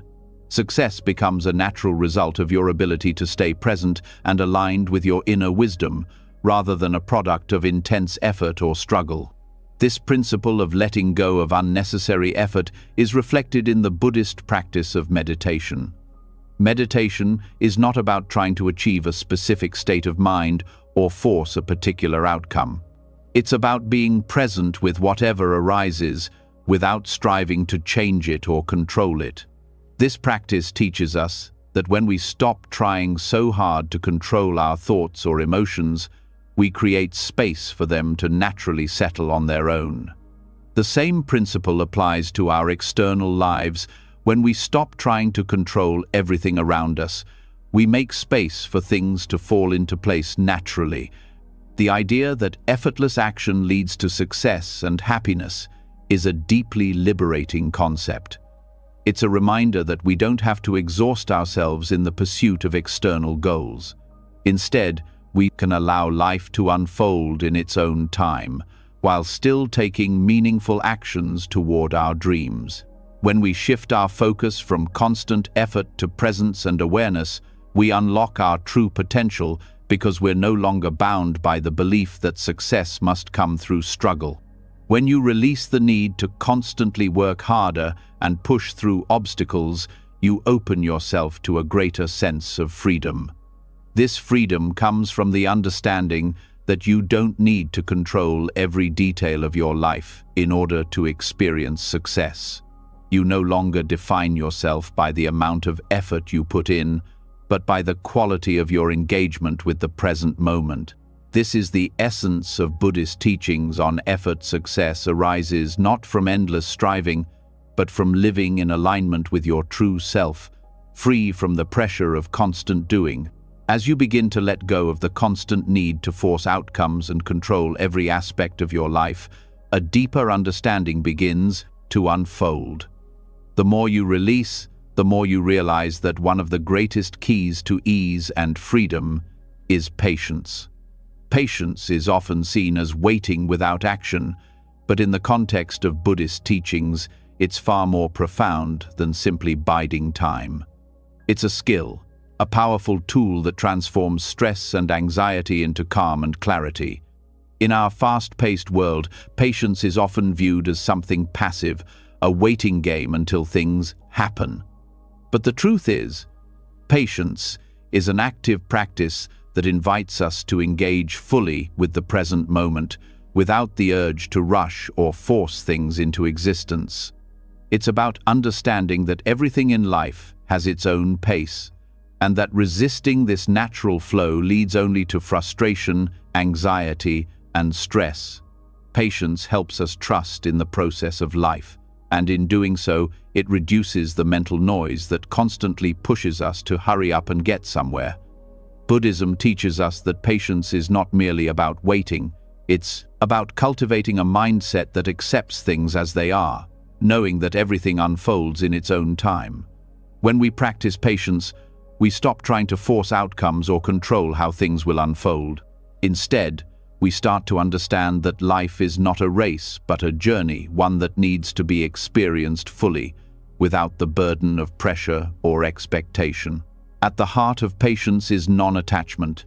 When we are attached to specific outcomes, we create stress and anxiety because we want things to happen now. But patience teaches us to release this attachment and trust that things will unfold as they should, even if we don't see the results immediately. Patience allows us to focus on the process rather than the destination, letting go of the pressure to control every step along the way. By doing so, we reduce the inner struggle that often comes with needing things to happen on our timeline. In Buddhism, one of the most powerful teachings is the idea that impatience creates suffering. When we are impatient, we are fighting against the natural flow of life. We push ourselves, we rush, and we force things to happen, all in an attempt to control the outcome. But this constant striving creates stress and tension in our bodies and minds. The more we fight against the flow, the more resistance we create, and the more suffering we experience. Patience, on the other hand, allows us to surrender to life's rhythm, to accept that not everything happens according to our plans or expectations. It helps us move through challenges with ease, knowing that things are unfolding in their own time.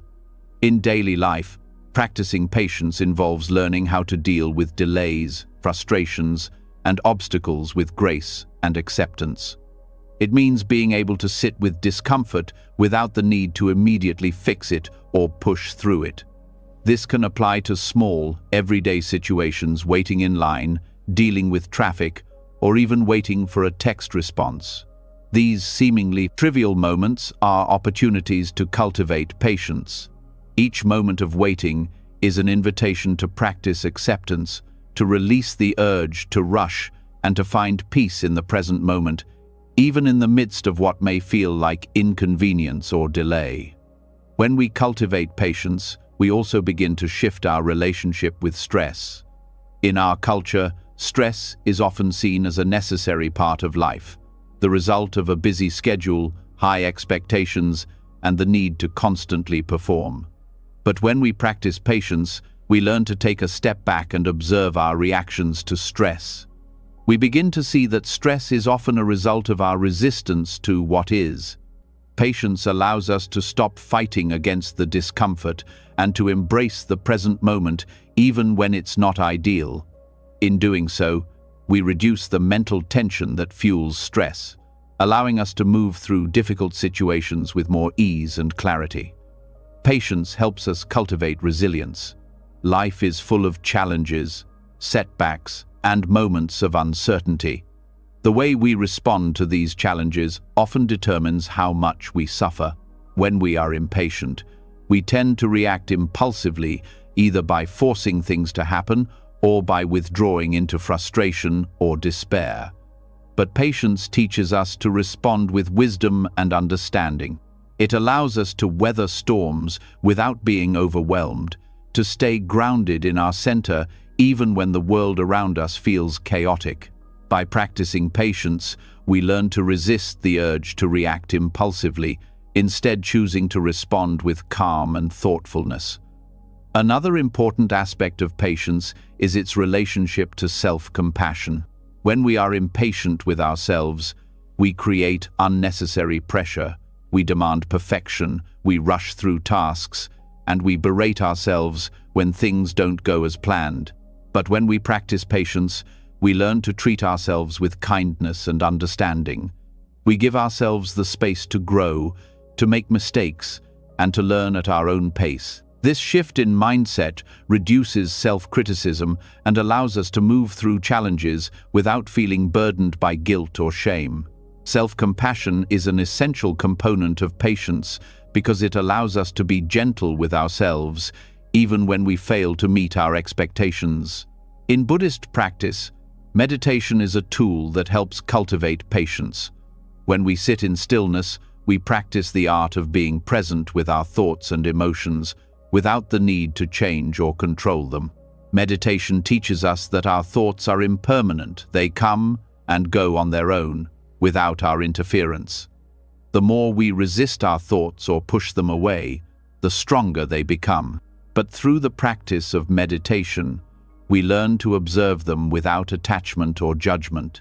This observation, this patience with our own mental processes, gradually transforms how we interact with the world around us. Patience also plays a crucial role in personal growth. We live in a world that encourages us to constantly improve and to be better versions of ourselves. But the journey of self-development is not a race. True growth comes not from pushing ourselves to meet external standards, but from understanding and accepting our natural rhythms and limitations.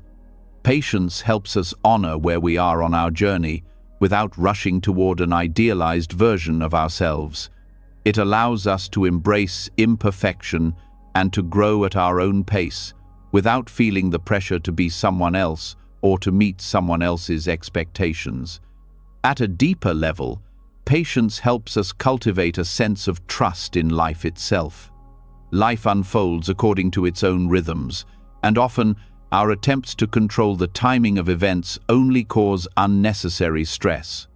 But when we practice patience, we trust that everything is unfolding as it should, even when it doesn't align with our expectations. Trusting in the timing of life, rather than forcing things to happen when we want them to, allows us to move through life with greater ease and less resistance. It invites a sense of peace, because we no longer feel the need to control every moment or outcome. When we stop rushing and forcing, we begin to experience joy in the process. It's easy to become so focused on the end result that we miss the beauty of the journey itself. Patience allows us to slow down and appreciate each step, each moment, for what it is. This shift in perspective brings greater satisfaction because it encourages us to enjoy life, not just to achieve goals. Patience helps us appreciate the simple pleasures that come with being present in the moment, whether it's enjoying a quiet cup of tea, taking a walk, or having an open conversation with a loved one. In the face of external pressure, practicing patience also helps us stay centered and calm. Life will always bring unexpected events, challenges, and transitions, but when we respond with patience, we protect ourselves from being swept away by the emotional waves of life. Instead of reacting in fear, anger, or frustration, we can pause, breathe, and respond with clarity. This doesn't mean we become passive. It means we develop the wisdom to know when to act and when to wait, trusting that both are necessary for growth and peace. When we cultivate patience, we also become more compassionate toward others. Impatience often leads to frustration, which can cause us to lash out or judge others. But when we practice patience, we become more understanding and tolerant, recognizing that everyone is moving at their own pace. This creates a more harmonious connection with others, as we are less focused on demanding things from them and more open to meeting them where they are. Ultimately, patience teaches us that peace comes from within. When we stop rushing through life and release the pressure to achieve, we find that true happiness is not something we have to chase.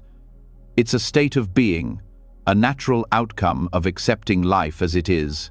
Patience allows us to live in alignment with our true selves, free from the need for external validation or approval. It is through patience that we transform stress into ease, anxiety into calm, and struggle into peace. By cultivating patience, we unlock the freedom to move through life with grace and wisdom, embracing each moment as it comes and trusting that it is enough. As you continue to embrace the power of patience, letting go of the constant need to control and force outcomes, a deeper understanding begins to emerge. Life is not a game of sheer effort and willpower.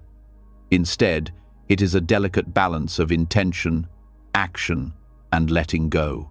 The concept of karma, which teaches us that every action has a ripple effect, shines a light on how overexertion can often lead to unintended consequences.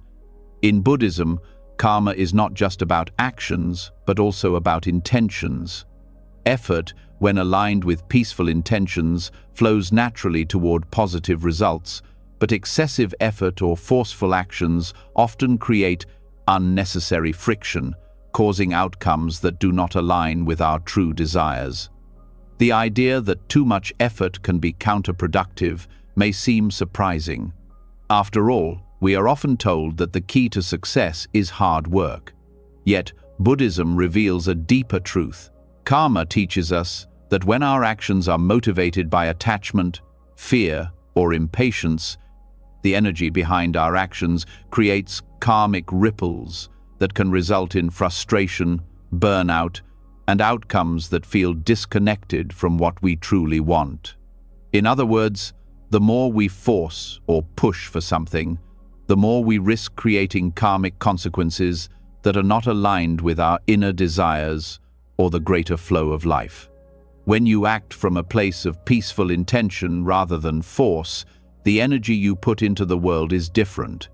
It is less about striving for a particular outcome and more about being present, offering what you can, and trusting that the right results will unfold in their own time. Karma operates not only through actions, but also through the energy and motivation behind those actions.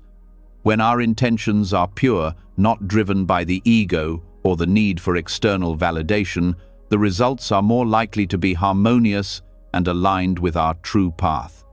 However, when we are driven by stress, competition, or the belief that we must work harder to earn our worth, we create friction energy that ultimately leads to outcomes that feel misaligned, no matter how hard we push. Buddhism emphasizes that peaceful intentions are the foundation of creating positive karma. When your actions come from a place of calm, clarity, and compassion, the energy behind those actions supports a peaceful flow of results. But when you are overly attached to the outcome, when you push excessively or expect immediate results, you block that flow and risk creating negative karma. Effortless effort, or Wu Wei, as it is called in Taoism, is about letting go of the need for control and trusting the natural course of events. This approach not only brings peace, but also leads to outcomes that are in harmony with your true desires and the greater good of all involved. It's easy to get caught up in the belief that success only comes with intense, unrelenting effort. This belief stems from a deeply ingrained cultural conditioning that equates success with struggle. But in the Buddhist tradition, effort is seen as a tool, not a force that drives us. When we use effort in alignment with the natural flow of life, when we are mindful of our intentions and actions, it leads to smoother paths and clearer outcomes. Excessive effort, on the other hand, often creates confusion and detours. The more we try to push or manipulate life to meet our desires, the further we move away from true fulfillment. It's a paradox. The more we force, the less we achieve the results we hope for. By releasing attachment to specific outcomes, we allow life to unfold naturally, which often leads to the best result. Another key aspect of karma in relation to effort is the idea of non-attachment. When you are too attached to an outcome, you are more likely to use force in order to make things happen. But the act of attachment itself creates tension. Attachment is born from the belief that something is lacking or missing, which pushes us to overexert ourselves in order to attain it. But in the Buddhist view, attachment leads to suffering. When we release attachment, we stop forcing life's circumstances into a specific mold, and instead, we align ourselves with the natural unfolding of events. This non-attachment allows us to experience life with less tension and more ease, creating positive karma along the way. It's important to recognize that karma is not just about actions, but about motivation. When we act out of genuine care, love, or compassion, the energy behind our actions is far more aligned with the universe's flow than when we act out of fear, greed, or ego. For example, if you are working towards a goal purely because of external validation or to prove your worth to others, the karma created from that effort will be tinged with the negativity of attachment and desire. However, if your efforts are motivated by a sense of compassion or a desire to bring about good for others, even if the outcome is uncertain, your actions create positive karma, which leads to better results without the pressure or strain. One of the most insightful lessons from Buddhism about karma and effort is the understanding of timing. There is a natural rhythm to life, a timing that unfolds in ways we cannot always predict or control. When we are overly focused on forcing outcomes, we fail to recognize the right timing of events.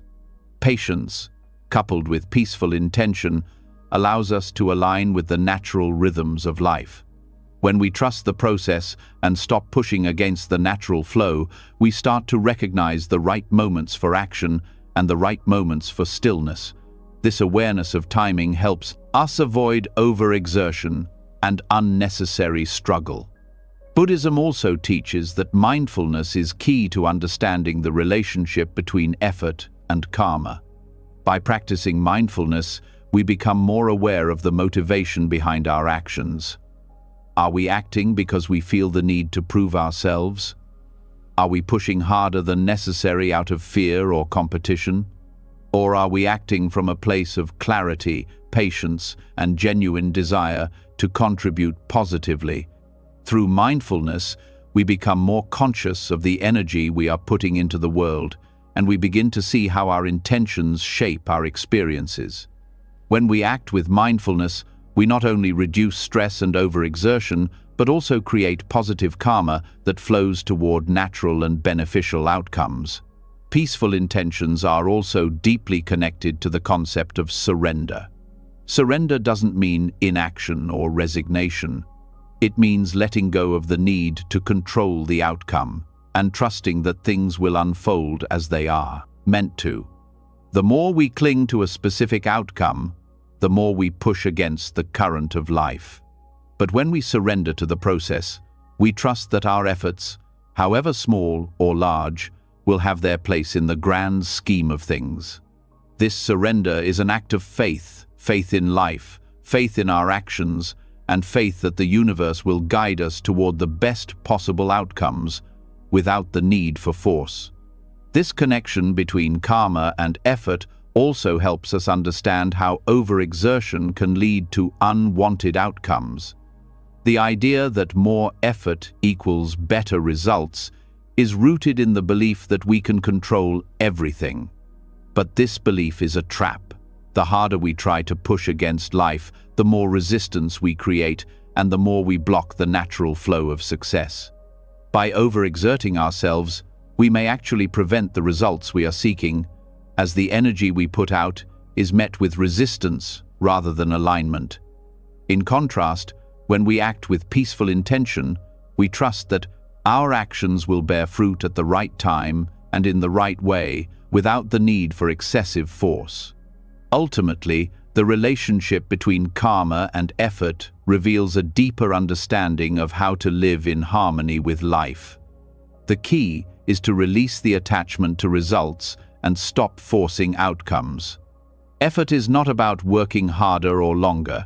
It's about working with awareness and mindfulness, letting go of the need to control and trusting that our actions, rooted in peaceful intention, will lead to the best possible results. When we act with clarity and trust, we begin to experience a life of ease and flow, where the karma we create is aligned with our true desires, and where success comes naturally, without the struggle. This approach doesn't just create good karma, it allows us to live a life of freedom, peace, and fulfillment, rooted in the understanding that effort, when balanced with mindfulness and trust, is the key to unlocking our natural potential. As you begin to recognize how overexertion can hinder your path to success, you're presented with a powerful truth: life has its own timing and rhythm. The more you push against it, the more you create tension and resistance. However, when you let go of the need to force and control, something incredible happens: trust. Trust is the quiet force that allows everything to fall into place with ease. Trust in life's unfolding is a practice rooted in Buddhist wisdom, and it holds the key to unlocking miracles without the weight of constant struggle. In Buddhism, trust is not about blind faith. It is a deep knowing that life, with all its unpredictable twists and turns, is inherently moving toward harmony. This type of trust is about surrendering control and allowing the natural flow of the universe to work through you. It's about realizing that you don't have to have everything figured out, and that in surrendering to life's process, you create space for things to unfold in ways that are often better than you could have ever planned or imagined. When you trust in the process of life, you stop clinging to the need to control every aspect of your experience. Instead, you step back, become present, and allow life to take its course. It's about trusting that everything happening is part of a greater design, even if you can't see the full picture at the moment. The more you trust, the less you interfere with life's natural flow, and the more you allow synchronicity to guide you. The key is to remember that life is always unfolding, even in the moments when things don't seem to be going the way you want them to. At its core, The power of trust is the ability to step into the unknown without fear. Trust is about knowing that life is a journey, not a destination, and that every experience, every moment, is leading you toward your growth. When you stop trying to control every outcome, you create a space where the right opportunities, people, and circumstances can come into your life naturally. It's as if the universe is working on your behalf, but only if you allow it to, without the constant interference of your own anxiety or doubt. One of the most significant aspects of trust is that it allows us to stop worrying about the future. Worry is a form of control, a way of mentally preparing for outcomes that may never happen. But the more you trust that life is unfolding exactly as it should, the more you let go of the need to micromanage every moment. Trust gives you the ability to let go of the mental chatter that keeps you constantly anticipating what's next. The more you trust, the more you experience peace in the present moment, fully engaged with what's happening right now instead of what could happen in the future. Buddhist wisdom teaches that attachment to outcomes is a major source of suffering. We often think that in order to be happy, things must happen in a particular way. We expect things to unfold in a manner that aligns with our desires. But when reality doesn't meet our expectations, we experience frustration. But when we trust in the process of life, we let go of these fixed expectations. We learn to embrace life as it comes, with all its imperfections and surprises. Trust allows us to let go of the need for specific results and simply engage with life as it is, knowing that everything is in constant motion and that this too shall pass. Trust in the process also means embracing uncertainty.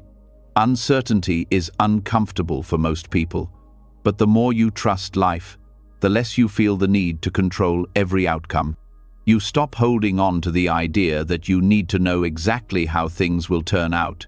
Instead, you learn to be open to the unknown, understanding that some of the best outcomes arise from unexpected circumstances.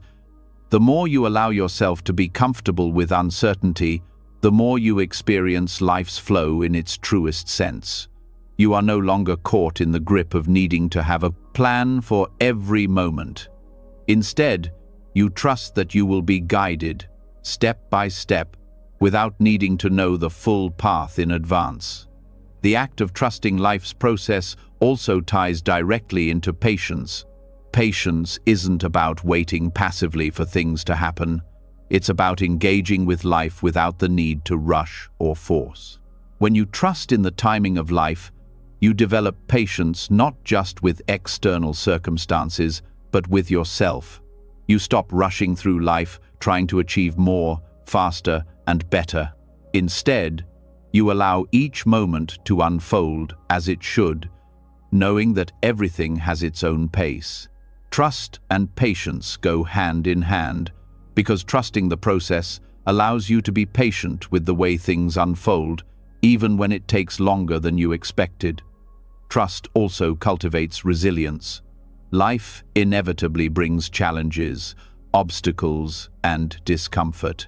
But when you trust that these experiences are part of the journey, you are better equipped to handle them. Trust allows you to meet difficulties with a sense of acceptance, knowing that they are temporary and will eventually pass. Instead of being overwhelmed by hardship, you recognize that each challenge offers an opportunity for growth. Trusting in the process allows you to embrace adversity without fear, because you understand that every experience, both good and bad, is contributing to your personal evolution. Through trust, we also unlock the power of intuition. The more we release the need to control and force outcomes, the more we create the mental clarity needed to listen to our inner wisdom. Trusting life allows us to tap into our intuition, that quiet voice within that knows what is right for us. When we're constantly trying to control everything around us, we drown out this inner voice. But when we trust the process, we create space for intuition to guide us. showing us the way forward without force. One of the most beautiful aspects of trust is that it helps you connect with others in a more authentic and meaningful way. When we trust the process of life, we also trust the people we encounter along the way. We stop seeing them as obstacles to our success and begin to see them as partners in the journey. Trust allows us to engage with others without the fear of manipulation or control. We are no longer trying to control how people behave or what they think of us. Instead, we allow our relationships to unfold naturally, guided by mutual respect and understanding. In the Buddhist tradition, trust in the process of life is deeply connected to non-attachment to self. When we are attached to a specific identity or outcome, we constantly feel the need to control how others perceive us, how we perform, and how our lives unfold. But trust in life allows us to let go of this attachment, to stop seeing ourselves as rigid, fixed identities, and instead to flow with the natural unfolding of life. We understand that we are not defined by our past, our achievements, or our roles, and that we are free to evolve as life presents new challenges and opportunities. Trust also enhances our ability to forgive both others and ourselves. When we trust the process, we let go of the need for everything to be fair or right. We begin to understand that life unfolds in ways that we cannot always control, and that holding on to grudges or resentment only creates suffering. Trust allows us to forgive, not because we condone the actions of others, but because we trust that life's journey has its own lessons for everyone involved. Letting go of the need for justice or revenge frees us from the weight of anger and resentment, allowing us to experience peace. In a practical sense, trust helps us make decisions with clarity and confidence. When we trust life's unfolding, we no longer feel the need to obsess over every decision or worry about making the wrong choice. Trust gives us the ability to make decisions from a place of calmness, not fear. We understand that there is no such thing as a perfect decision, only decisions that align with our values and our current understanding of the world. Trust allows us to move forward without regret, knowing that life is constantly evolving, and every step we take is part of the process. When we truly trust life, we also understand that everything is interconnected. Our actions, thoughts, and intentions ripple out into the world and affect others in ways we may not always understand. Trust in life is the recognition that we are part of something larger than ourselves, and that the universe has a way of guiding us toward what we need. This interconnectedness is not something to control, but something to embrace. It teaches us to act with kindness, compassion, and understanding, knowing that everything we do contributes to the greater whole. Ultimately, trust in life allows us to experience freedom. It's the freedom from fear, from the need to control, and from the pressure to achieve. It's the freedom to live fully in the present, to engage with life without the weight of expectation. Trust is not passive. It's a dynamic engagement with life that allows us to move through challenges, uncertainties, and transitions with grace and ease. When we trust the process, we find that everything falls into place, not because we forced it, but because we allowed it to unfold naturally. As you begin to trust the flow of life and release the need to control every outcome, you may notice a subtle shift within yourself, a deeper connection to the present moment. In our culture, we are often caught in a whirlwind of worries about the past and future, leaving little space for peace. But when you slow down, take a deep breath, and center yourself in the present, you realize that everything you need is right here, right now. This simple act of focusing on your breath brings you back to your center and helps you release the strain of trying to control the uncontrollable. In Buddhist philosophy, being fully present is a key element in cultivating peace, and the breath serves as an anchor for that practice.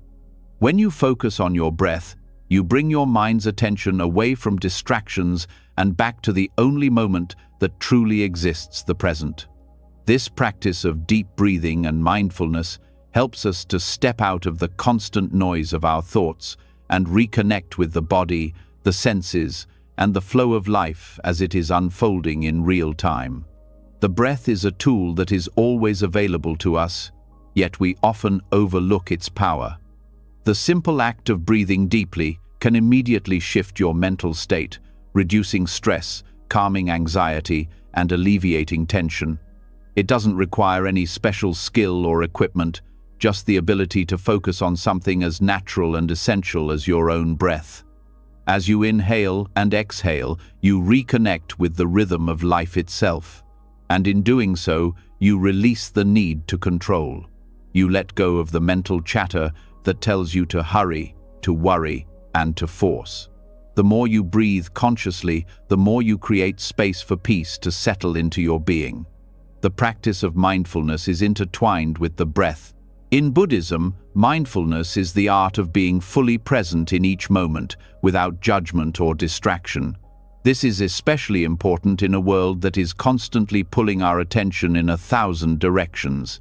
When you bring your focus to your breath, you are practicing mindfulness, gently guiding your awareness back to the here and now, where everything unfolds in its own time.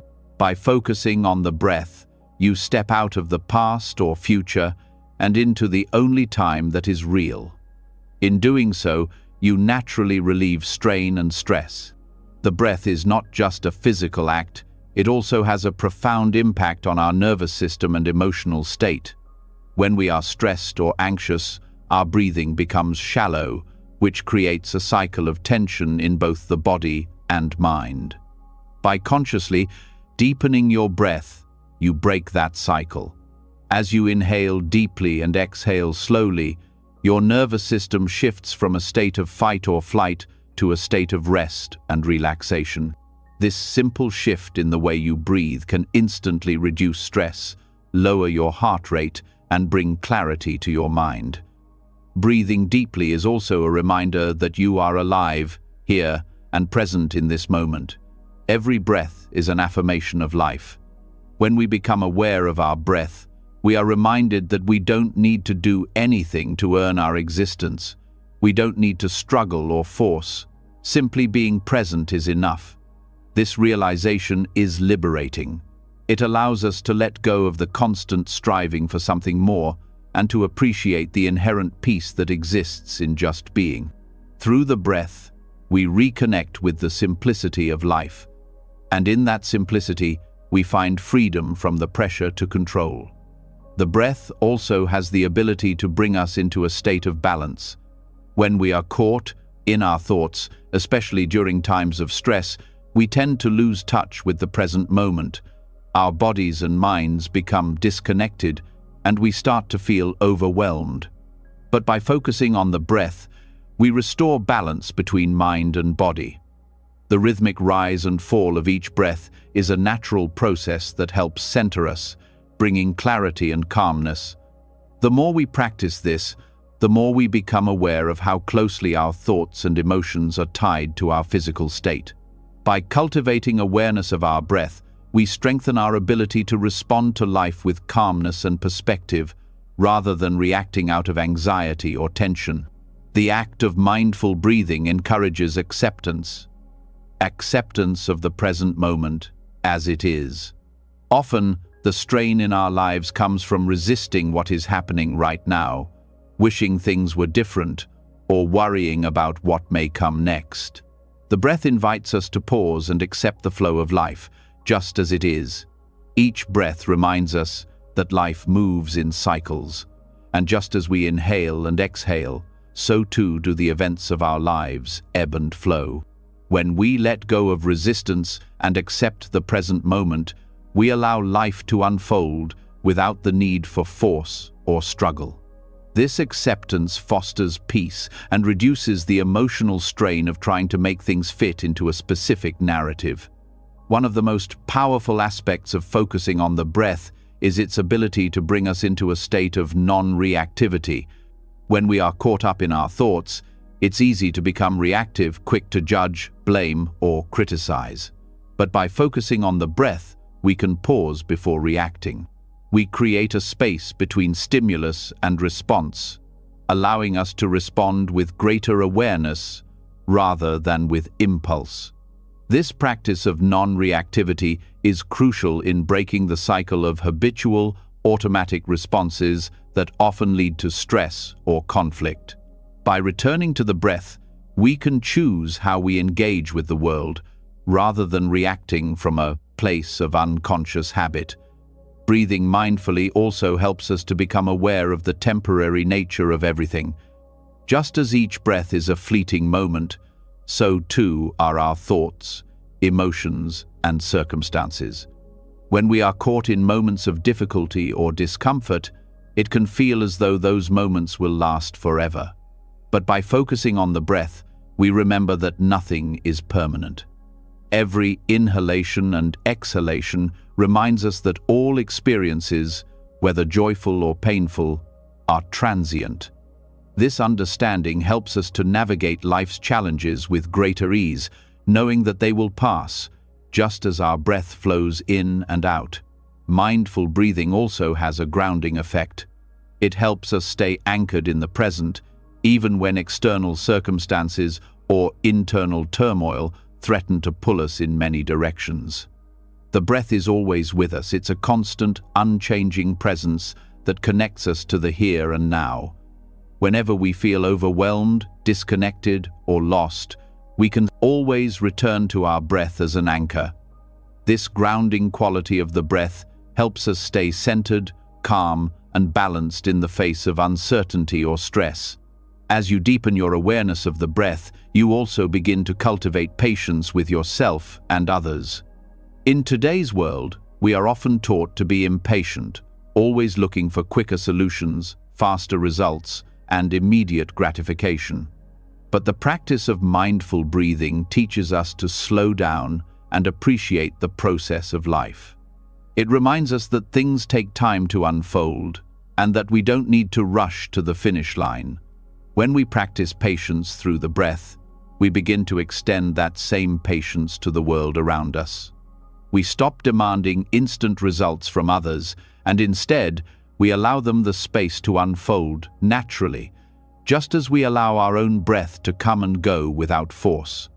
Focusing on the breath also brings our attention back to self-care. In the hustle and bustle of daily life, it's easy to forget to take care of ourselves.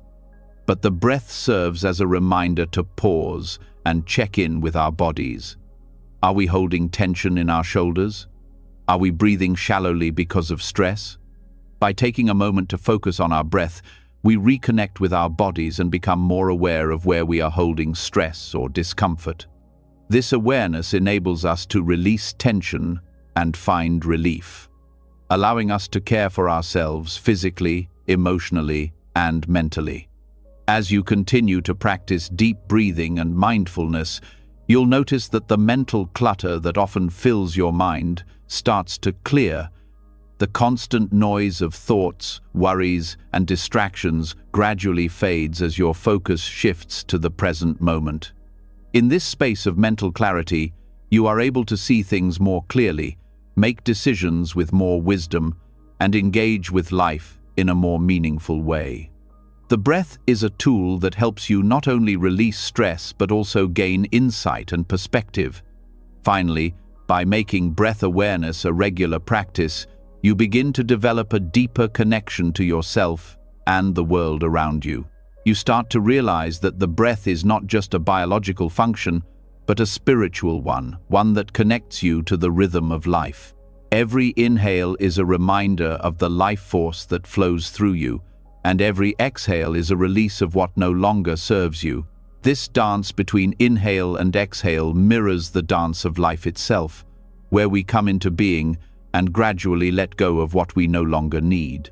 By aligning ourselves with this natural flow, we can navigate life with more ease, less strain, and more peace. As you continue to explore the peace that comes from focusing on the breath, surrendering control, and trusting life's natural rhythm, you may begin to notice a powerful shift in how you experience the world around you. Life's constant ups and downs, the contrasts between joy and sorrow, success and failure, are inevitable. But what if, instead of fighting against them, you embrace them as part of the natural order? This is one of the most profound teachings in Buddhism, the wisdom that tells us to look beyond the dualities of life and embrace its contrasts without resistance. We live in a world that thrives on categorization, labeling everything as either good or bad, positive or negative, success or failure. But this dualistic thinking limits us and creates unnecessary suffering. We constantly strive to keep everything in the good column while pushing away what we perceive as bad.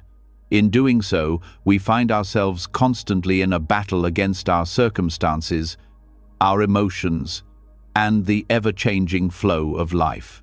But Buddhist teachings invite us to step beyond this binary thinking, showing us that life's contrasts don't need to be battled or balanced in the way we think they do.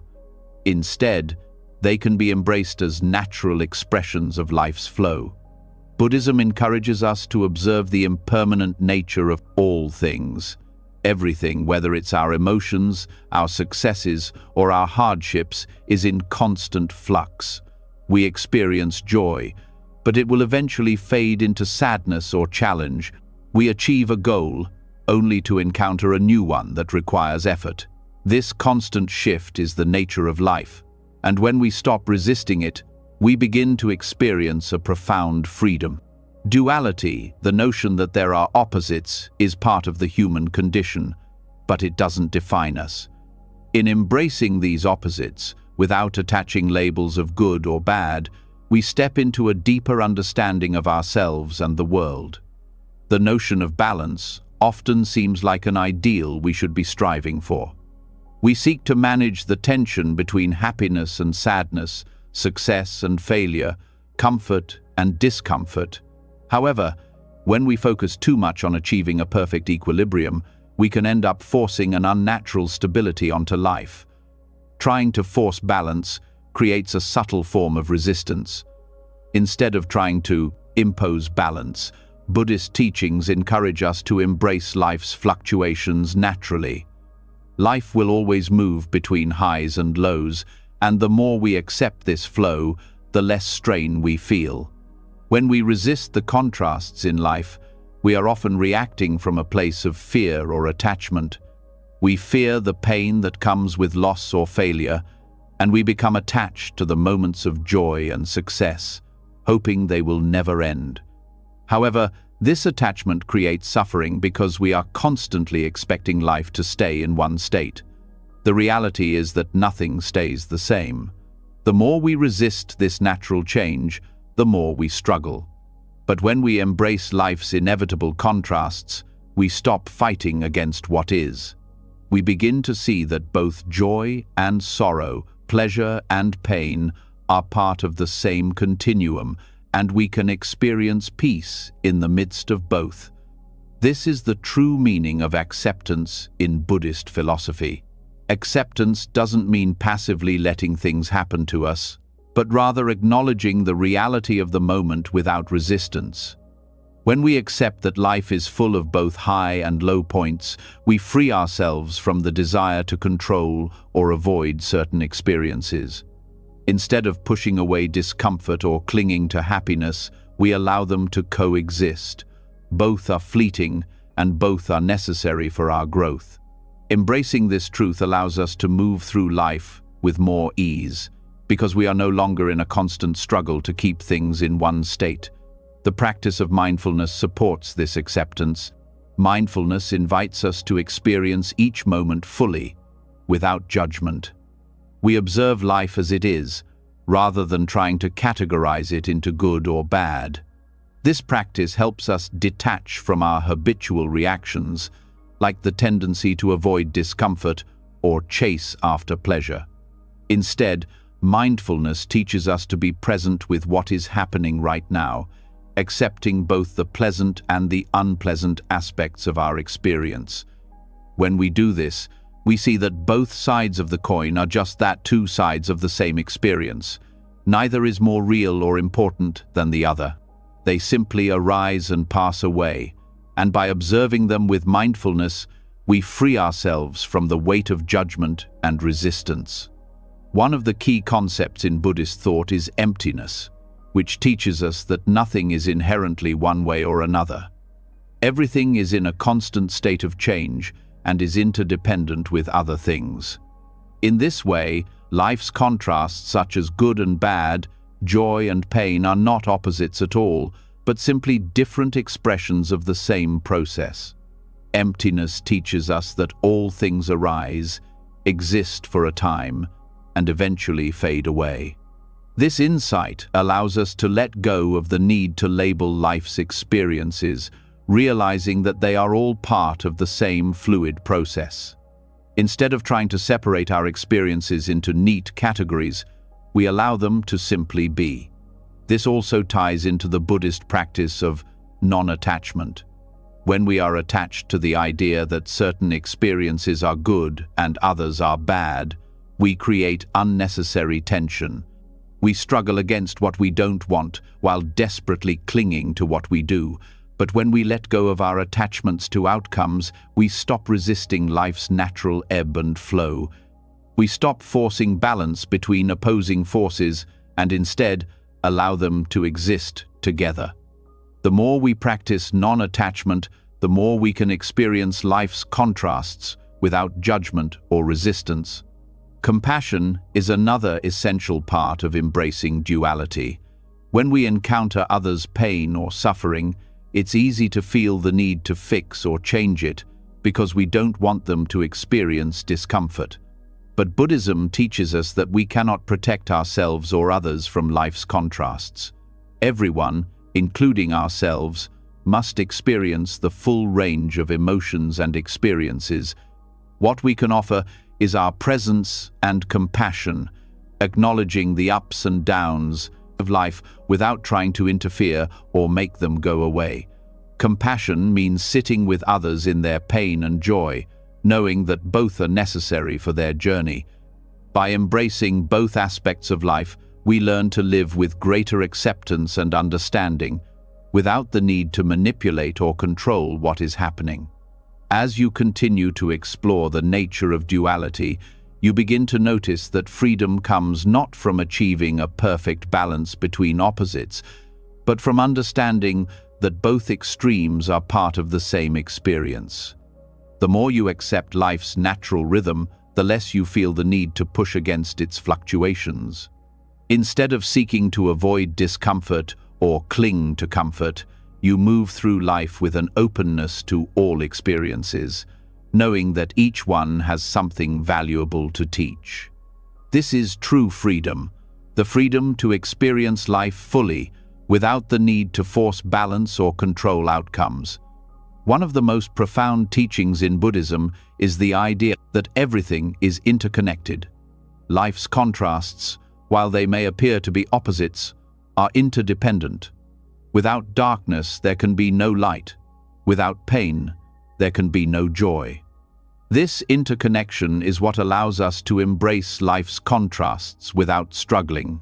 We understand that all experiences are part of a larger whole, and that we are constantly moving between these different states as we evolve. Each moment, whether high or low, is part of the flow of life, and by accepting this, we are free from the need to categorize, label, or judge. In embracing life's dualities, we also cultivate a deeper sense of wisdom. Wisdom is the ability to see things as they truly are, without the distortion of judgment or attachment. It is the ability to understand that life's contrasts are not separate or opposing forces, but part of the same unfolding process. Wisdom allows us to navigate life's challenges with grace, knowing that both joy and sorrow are transient, and that each has its own value. By seeing life through this lens, we stop seeing dualities as threats or burdens and begin to see them as essential aspects of our human experience. As we let go of the need to force balance and allow life's contrasts to simply be, we find that peace arises naturally. Peace doesn't come from avoiding the ups and downs of life, but from accepting them as part of the natural order. When we embrace duality without judgment or resistance, we cultivate a deep sense of peace that transcends external circumstances. We stop trying to control life's flow and instead allow ourselves to move with it, trusting that everything is unfolding exactly as it should. This is the essence of the Buddhist path: to embrace life fully in all its highs and lows, its joy and pain, its successes and failures without resistance. By stepping beyond duality, we learn to live in harmony with the world around us, not fighting against it, but flowing with it. Through this acceptance, we free ourselves from the struggle and find a peace that transcends the dualities of life. As you begin to embrace life's natural flow, understanding the wisdom of duality and releasing the pressure of forcing balance, you may notice an even deeper truth emerging. A truth that shows up in every part of your life, in every relationship, and in every goal you set for yourself. It's the subtle yet powerful grip that expectations have on your mind. Expectations are woven into nearly every desire we have the need for outcomes to match our hopes, dreams, and plans. But what if these very expectations, this constant striving for something specific, is the root cause of much of our suffering? Buddhism teaches us that expectations, when unchecked, set us up for disappointment. We live in a world of possibilities, yet we often hold tight to rigid ideas of how things should be. This leads us to a constant cycle of hoping for outcomes, attaching our happiness to them, and inevitably feeling let down when things don't turn out the way we imagined. Each time an expectation is unmet, it leaves us disillusioned, frustrated, or even angry. But the truth is, the problem isn't with life's unpredictability or the failures we experience, it's with our attachment to specific outcomes. When we stop clinging to these expectations, we begin to break free from the cycle of disappointment and open ourselves to a more liberated way of experiencing life. Expectations are built on the idea that control is possible. We set our sights on an outcome, a goal, or a desire, and we attach ourselves to it as if it will guarantee happiness. However, in doing so, we create an illusion of certainty in an uncertain world. We believe that if we can control the outcome, we can control our emotional state. Yet life is full of uncertainty and change, and no matter how much effort we put into forcing things to fit into our desired outcome, they may not align as we planned. The more we attach our happiness to these external outcomes, the more we find ourselves on a roller coaster of highs and lows, constantly battling with disappointment when things don't go the way we imagined. The Buddhist concept of non-attachment offers a powerful antidote to this cycle. Non-attachment doesn't mean indifference, rather, it means engaging with life without clinging to specific results. It's the understanding that our happiness doesn't depend on whether or not things turn out the way we want them to. By letting go of the need for specific outcomes, we free ourselves from the constant cycle of disappointment. This doesn't mean we stop setting goals or making efforts. It means we release our attachment to the result, allowing ourselves to experience peace regardless of the outcome. The attachment to expectations often causes suffering because it places our emotional well-being in the hands of external factors. When we tie our happiness to specific events, people, or achievements, we set ourselves up for disappointment when those things don't meet our expectations. This is not to say that we shouldn't aim for meaningful goals or aspirations, but rather that we should approach them with a sense of openness and flexibility. We must learn to embrace life as it unfolds, without rigidly adhering to how we think things should be. When we stop clinging to the outcome, we find that the journey itself holds the true rewards. By embracing non-attachment to outcomes, We stop holding on to the narratives we've created about how our lives should look. These narratives, shaped by cultural ideals, personal desires, and external pressures, often cloud our perception of reality. When our expectations aren't met, we feel that reality has let us down, that we've been denied the happiness or success we deserve. However, this thinking creates unnecessary suffering. The key is to release the need for things to unfold in a certain way and accept them as they are. The moment we stop resisting, we create space for peace and acceptance, transforming the disappointment into an opportunity for growth and learning. Expectations often arise from a deep sense of lack, the feeling that we are not enough or that we need something outside of ourselves to complete us.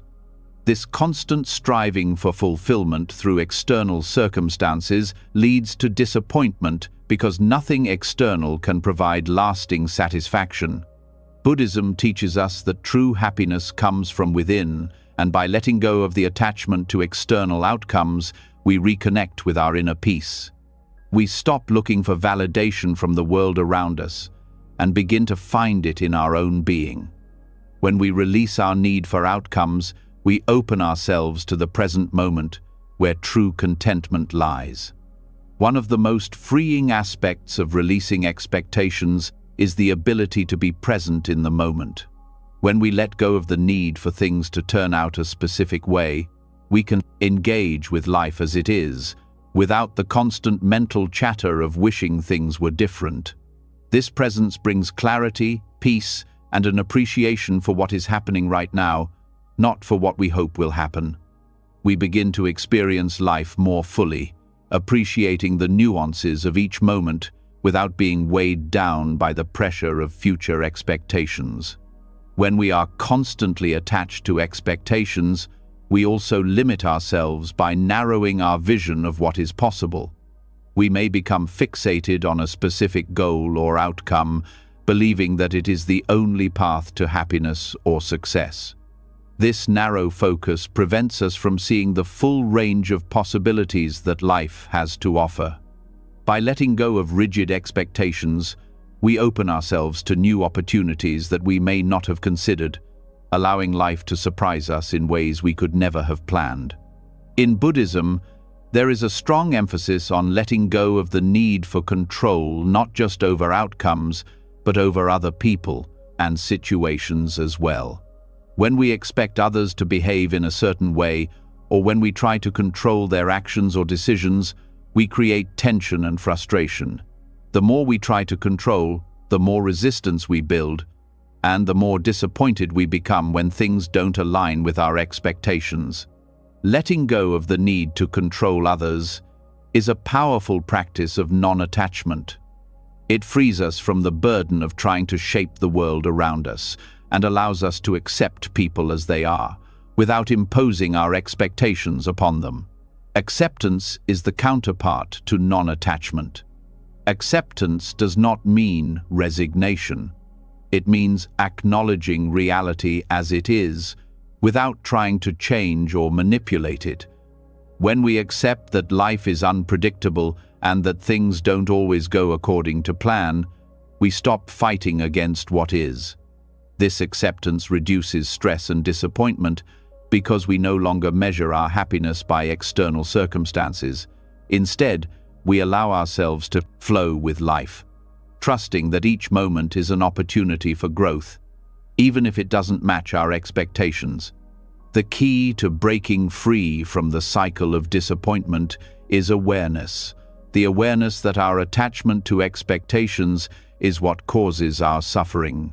The more we are aware of the expectations we place on ourselves, others, and life itself, the more we can choose to let them go. Awareness allows us to recognize when we are attaching our happiness to an outcome, and it gives us the freedom to choose a different path. Instead of clinging to what we think should happen, we can engage with life fully, trusting that whatever unfolds is exactly what we need. Buddhism teaches that when we release our attachment to specific outcomes, we align ourselves with the natural flow of life. Karma plays a crucial role in this process. By acting with pure intentions without expectation, we allow positive karma to unfold naturally. When we act from a place of non-attachment, we allow our actions to be guided by wisdom, compassion, and clarity, rather than by the need for a particular result.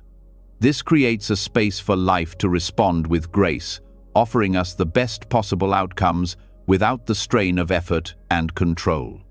It's also important to recognize that disappointment itself is not inherently negative. Disappointment arises when our expectations are unmet, but it's through this very disappointment that we learn, grow, and evolve. When we release the need for outcomes, we stop seeing disappointment as something to avoid or resist. Instead, we begin to see it as an opportunity for reflection and learning. Disappointment becomes a teacher, showing us where our attachment lies and guiding us toward greater acceptance and peace. Breaking free from the cycle of disappointment doesn't mean abandoning your dreams or goals. It means approaching them with openness and flexibility. When we stop tying our happiness to a specific result, we open ourselves to the possibility that something even better might unfold. Non-attachment frees us from the anxiety of needing things to go a certain way and allows us to embrace life's surprises, knowing that whatever happens, we can handle it with grace and equanimity. Ultimately, the more we practice non-attachment, the more we experience freedom. Freedom from the pressure of expectations, freedom from the need to control outcomes, and freedom from the constant cycle of striving for something that may never come. When we release the need for specific results, we can approach life with a sense of ease, knowing that everything will unfold as it should. This freedom brings us closer to our true selves, allowing us to live fully in the present moment, free from the weight of disappointment and unfulfilled expectations. As you begin to let go of rigid expectations and the constant pressure to control outcomes, you might start to notice a shift in your mind, an internal peace that feels rare in today's world. The more you embrace the flow of life, free from the mental strain of attachment and frustration, the more you begin to sense an underlying stillness. It's a quiet space that holds within it the potential to dissolve the tension that often leads to conflict in our thoughts, emotions, and actions. To cultivate this peace more fully, there is a powerful tool that the Buddha shared with us: meditation. Meditation is not just a practice, it's a profound journey that, when embraced fully, can transform the very way we live and experience the world. Buddhist meditation offers a unique path to inner peace by helping us release mental conflict and inner tension. We often carry so much weight within us, thoughts of worry, resentment, or fear, that it becomes difficult to experience life with ease.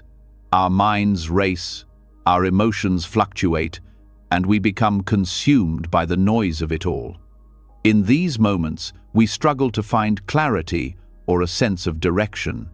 Yet, meditation serves as a practice that allows us to let go of this clutter, creating the space necessary for mental clarity and emotional calm. When you begin to meditate, you learn to separate yourself from the chatter of the mind, recognizing that you are not your thoughts. In this process, you start to notice how much of your internal conflict is rooted in identifying with your thoughts, feelings, and desires. Meditation allows you to witness them rather than become entangled in them. As you sit quietly, focusing on your breath, you create the space to observe the thoughts and emotions that arise without judgment. This practice of observation reduces the power that these thoughts hold over you, allowing them to come and go like clouds in the sky. The more you do this, the less mental conflict you experience, and the more you can live in alignment with your true self. Buddhist meditation also helps us release attachment to the constant demands of the mind. We often think that, in order to find peace, we need to fix our thoughts, emotions, or circumstances. But meditation teaches us that peace isn't something to achieve or fix. It is something that arises when we stop resisting. When we stop forcing the mind to behave a certain way, we allow it to settle naturally. This process of letting go is at the heart of meditation. The more we try to control, the more resistance we create. But when we sit in stillness and let go of the need to control, we create a natural flow that leads to ease. One of the most profound teachings that meditation brings is the ability to experience the present moment without the weight of past regrets or future worries. We often feel trapped by the mental narrative that loops endlessly in our minds. We replay old conversations, rehash past mistakes, or constantly plan for what's next. This ongoing cycle of thinking creates a sense of mental overload, leaving us exhausted and disconnected from the now. Meditation helps break this cycle by gently guiding us back to the present moment. With each breath, we train the mind to focus on the here and now, allowing us to experience life more fully. In doing so, we release the grip of mental conflict and invite a deeper sense of peace and presence into our lives. At first, this may feel challenging. Our minds are so used to grasping for thoughts or planning for the future. But meditation teaches us that we don't need to grasp at anything. We don't need to control what arises in the mind. We simply allow it to come and go. The more you practice this, the more you begin to see that thoughts are temporary. They do not define you. They come and go like waves on the ocean.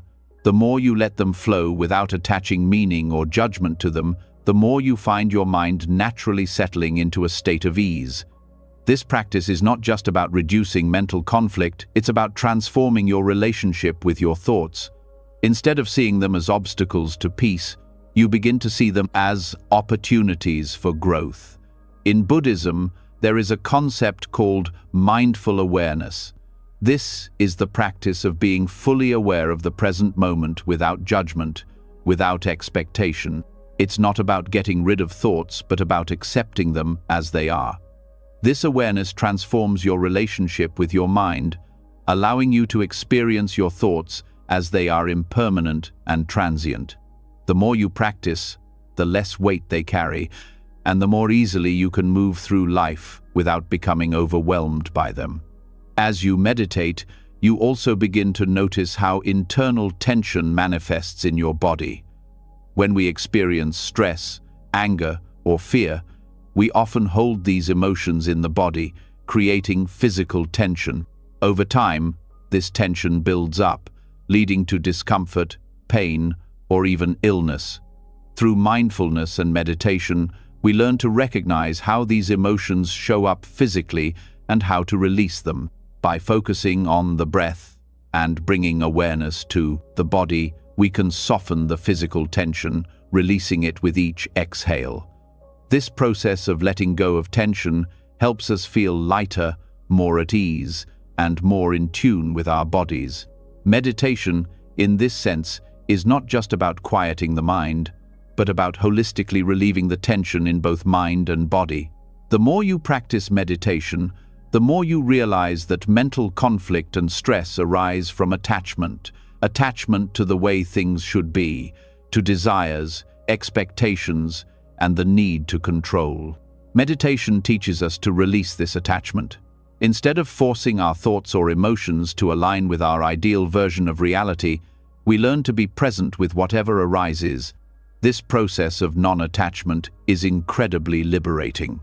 It helps us stop fighting with ourselves and the world around us, freeing us from the mental strain of trying to make everything fit into a preconceived notion of how things should be. Buddhist meditation also helps us develop a deeper compassion for ourselves. So often, we are our harshest critics. We judge ourselves for not being good enough or for not living up to our own expectations. Meditation allows us to step back from these judgments and to simply be with ourselves as we are. In this space, we cultivate self-compassion, a gentle acceptance of ourselves, with all of our flaws, fears, and imperfections. This self-compassion naturally spreads to others, allowing us to approach the world with a sense of kindness and understanding, free from the inner conflict that often leads to judgment or resentment. Through meditation, we also develop a stronger sense of equanimity. Life's ups and downs no longer feel as destabilizing because we learn to approach them with the same sense of calm and acceptance. Whether experiencing joy or sorrow, success or failure, we come to understand that all of these emotions are part of the same flow of life. By practicing meditation, we strengthen our ability to remain steady, no matter what life throws our way. We learn to respond with wisdom and clarity, rather than reacting with impulsive emotions. This sense of equanimity allows us to experience life's fluctuations with more peace, rather than feeling at the mercy of them. In addition to creating mental clarity, meditation also nurtures a deep sense of gratitude. The more we become aware of the present moment, the more we begin to appreciate the simplicity and beauty that exists all around us. We learn to see the richness of life, even in the most ordinary moments. Gratitude becomes a natural byproduct of mindfulness, and this gratitude nurtures a sense of contentment and joy that comes not from external achievements, but from simply being alive and present in the moment. As meditation deepens, we also begin to experience a greater connection to others. The more we cultivate peace within ourselves, the more that peace radiates outward. We stop seeing others as obstacles, competitors, or sources of frustration. Instead, we see them as fellow beings on a shared journey. This shift in perspective fosters greater compassion, patience, and understanding. We begin to approach our relationships with more openness, kindness, and authenticity, allowing us to build deeper, more meaningful connections. Ultimately, the practice of meditation teaches us to live with ease. We stop resisting the flow of life, stop fighting against ourselves and others, and stop struggling to make things fit our expectations. Instead, we learn to embrace life as it is, with all its uncertainties and challenges. Meditation is the tool that helps us align with the natural rhythm of life, cultivating a sense of calm, clarity, and peace within. The more we practice, the more we let go of inner conflict and mental tension, allowing us to experience the full depth of life's beauty and simplicity. With meditation, we learn to live not only with more ease but with more grace, navigating life's challenges with a heart open to whatever arises. As you begin to explore the transformative power of meditation, releasing inner conflict and embracing the natural flow of life, you may begin to notice something profound: silence. In our daily lives, we are constantly bombarded by noise, both external and internal.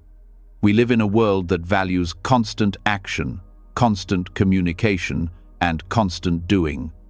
Yet, as you deepen your practice and experience the peace that comes with letting go of mental tension, you might realize that it's in silence, both external and internal, that true clarity and insight arise.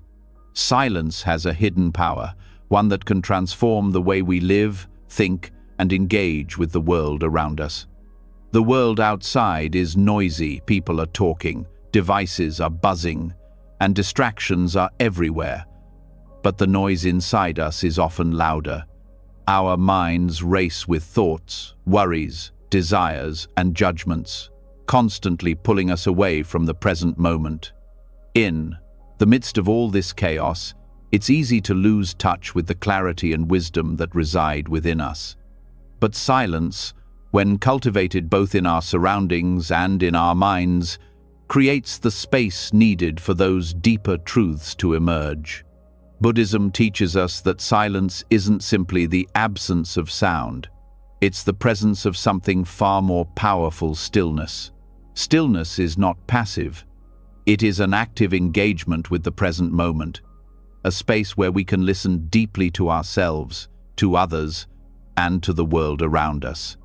In the stillness, we find the clarity we need to make decisions, to navigate challenges, and to connect with our inner wisdom. In the quiet moments, free from the constant buzz of thoughts and distractions, we experience life as it truly is, without the filter of judgments or expectations. Silence, however, is not something we are often comfortable with.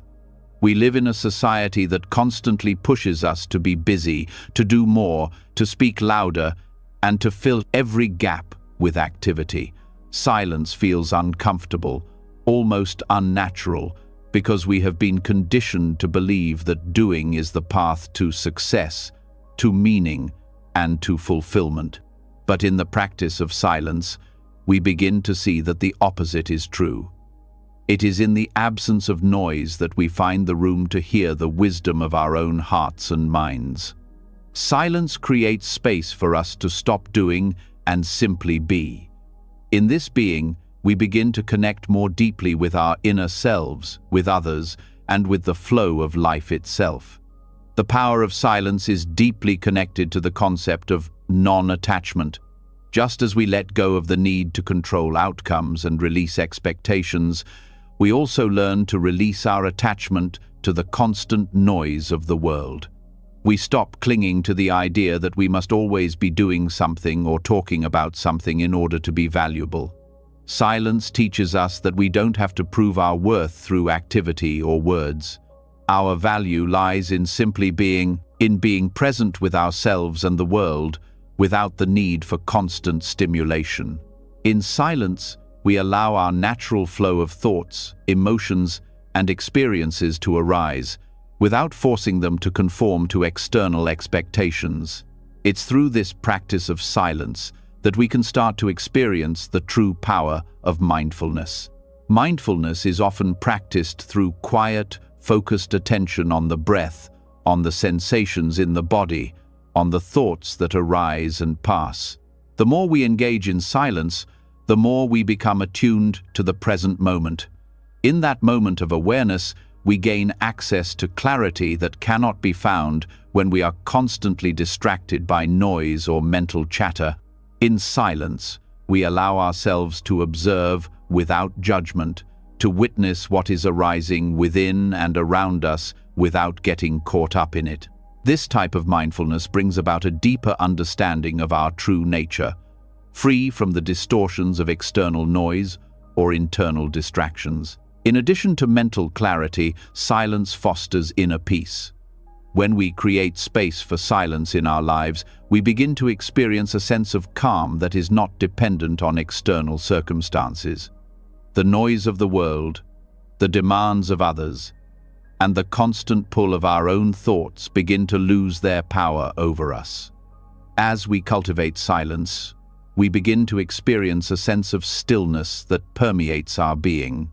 This stillness is not a void or emptiness, but a deep sense of connection to the present moment, a sense of being grounded and centered no matter what is happening around us.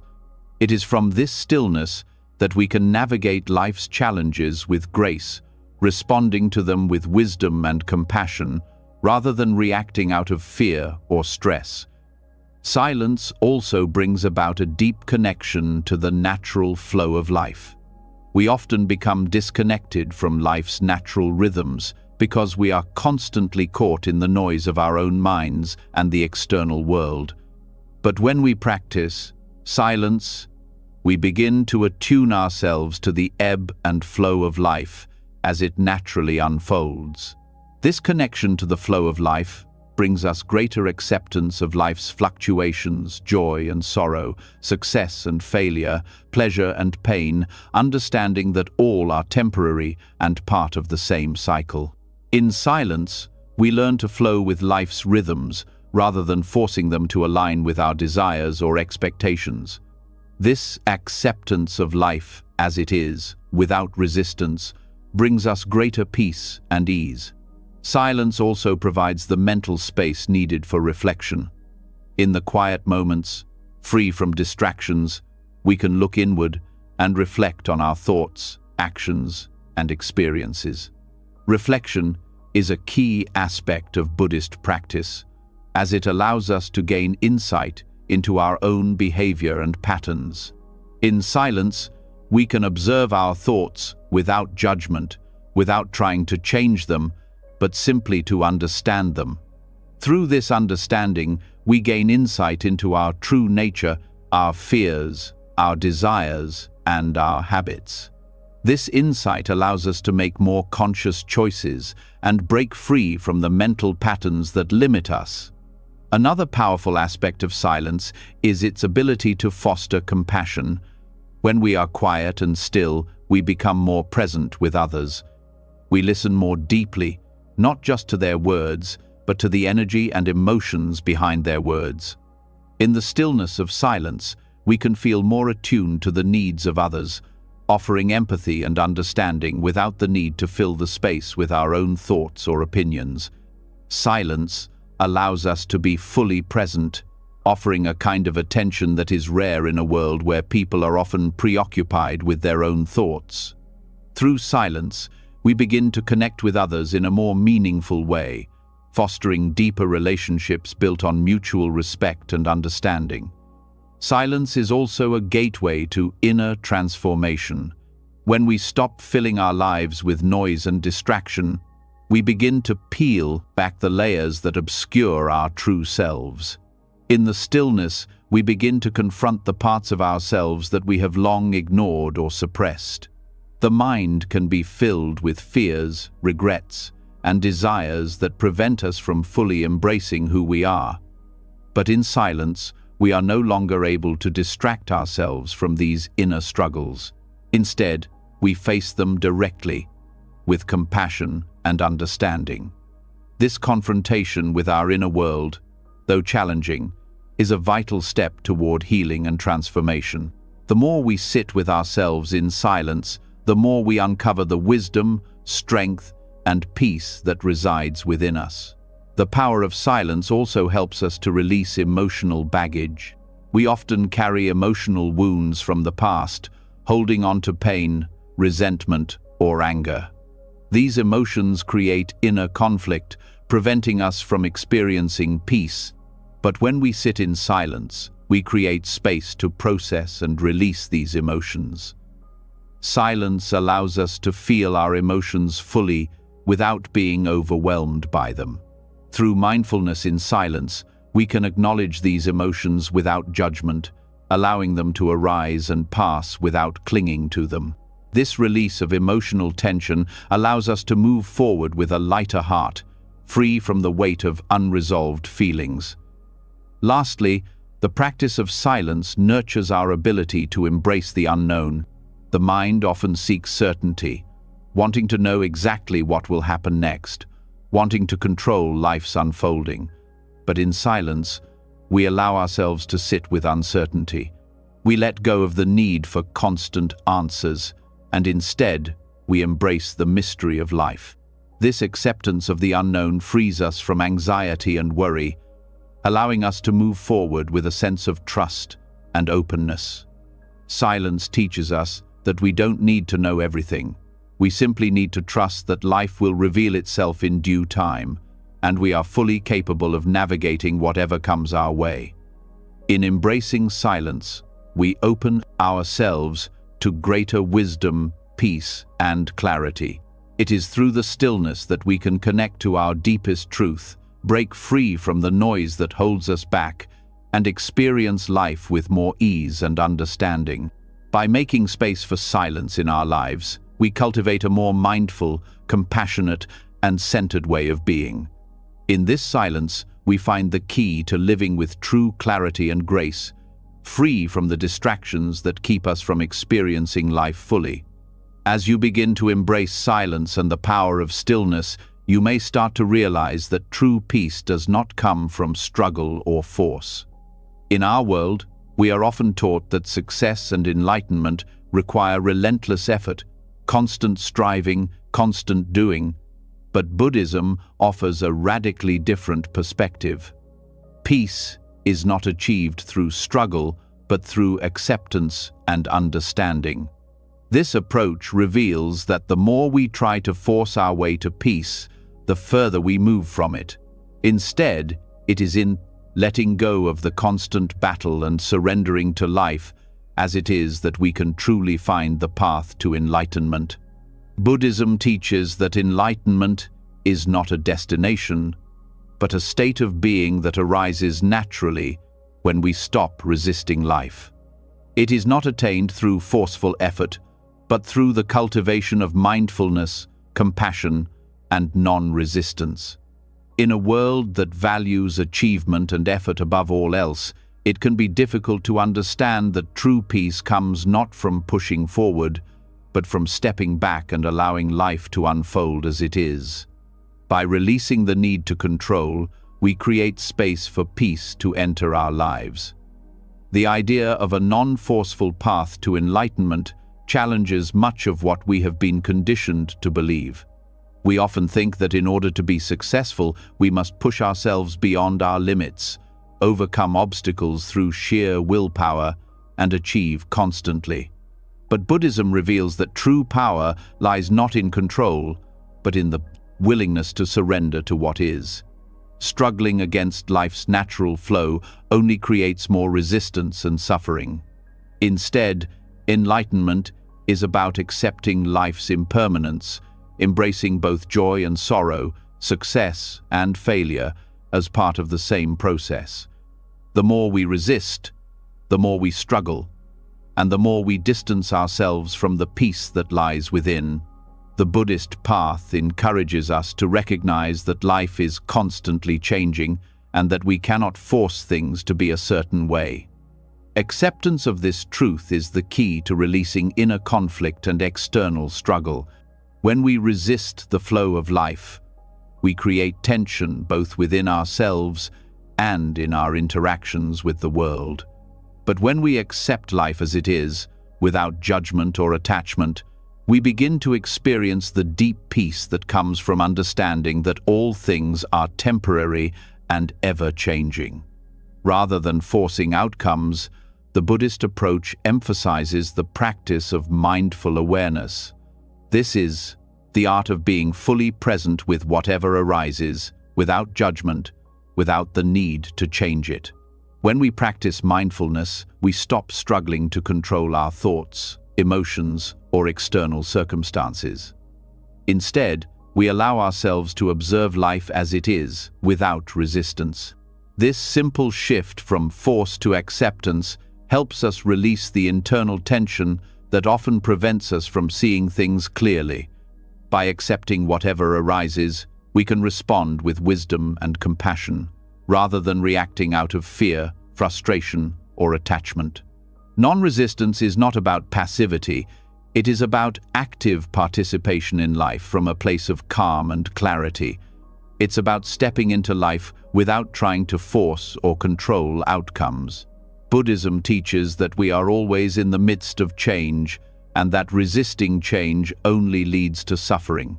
When we embrace life's changes, whether they bring pleasure or pain without trying to control them, we experience peace. Non-resistance allows us to flow with the changing currents of life, rather than fighting against them. The idea of a non-forceful path to enlightenment also invites us to question the way we relate to our own desires and goals. We often think that in order to achieve something, we must constantly chase after it, striving and pushing ourselves to the limit. But Buddhism reveals that desire, when unchecked, can lead to suffering. The more we chase after something with force, the more we attach our happiness to a particular outcome, which only creates frustration when things don't go as planned. Instead, Buddhism teaches that we can achieve our goals, but not by force. Rather, by acting with intention, by focusing on the present moment, and by aligning ourselves with the flow of life, we can move toward our goals without the need for struggle. When we practice non-resistance, we learn to embrace life's paradoxes, the contradictions that exist within ourselves and the world around us. Life is full of opposites, light and dark, joy and sorrow, success and failure. In the Western world, we often view these as opposites that need to be reconciled or eliminated. But in Buddhism, we understand that these contrasts are part of the same process. We cannot have light without darkness, nor joy without sorrow. Life is a dynamic balance of these forces, and when we stop struggling to make everything fit neatly into one category or the other, we free ourselves from the burden of trying to force balance. Instead, we begin to embrace life's natural rhythms, finding peace in the ebb and flow. One of the most profound lessons of the Buddhist path is the practice of equanimity. Equanimity is the ability to remain balanced and composed no matter what life throws at you. It's the ability to accept both the highs and the lows of life without becoming attached to either. Equanimity doesn't mean detaching from life or emotions, it means experiencing them fully without getting swept away by them. When we practice equanimity, we stop struggling to control our reactions to life's ups and downs. Instead, we allow ourselves to feel deeply, but we don't become overwhelmed by those feelings. We learn to respond with clarity and compassion, no matter the situation. Enlightenment, in the Buddhist view, is the ability to let go of attachment to both the highs and the lows of life. We often cling to moments of joy and success, hoping they will last forever. But when we are attached to the good, we also set ourselves up for disappointment when things change. Similarly, when we resist the painful moments, we create more suffering. Instead, Buddhism teaches that we can embrace all of life's experiences, both the highs and the lows, without attachment. We can experience joy without clinging to it, and pain without resisting it. In doing so, we find peace and liberation. Surrender plays a significant role in the Buddhist path. It's the act of letting go of the need to control and instead trusting in the process of life. Surrender doesn't mean giving up. It means releasing the need to push, to manipulate, and to force things to happen. It's about trusting that life will unfold in its own time and that everything we need is already available to us. Surrendering to life's process requires patience, but it also brings peace.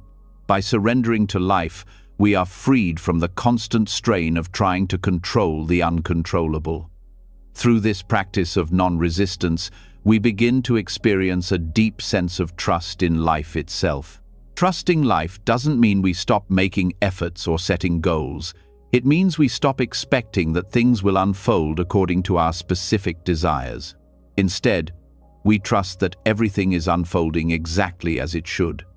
This trust in the process of life brings ease and acceptance, knowing that whatever happens, we can handle it with grace. The path to enlightenment in Buddhism is not about pushing forward with sheer willpower or force. It is about letting go of the need to struggle, accepting life as it is, and responding with wisdom, clarity, and compassion. The more we practice non-resistance, the more we align ourselves with the natural flow of life, and the more we experience peace. Through acceptance, patience, and trust, we move closer to the wisdom and freedom that comes from embracing life's ups and downs without forcing balance. This is the non-forceful path of enlightenment, a path that leads not through struggle, but through acceptance and understanding.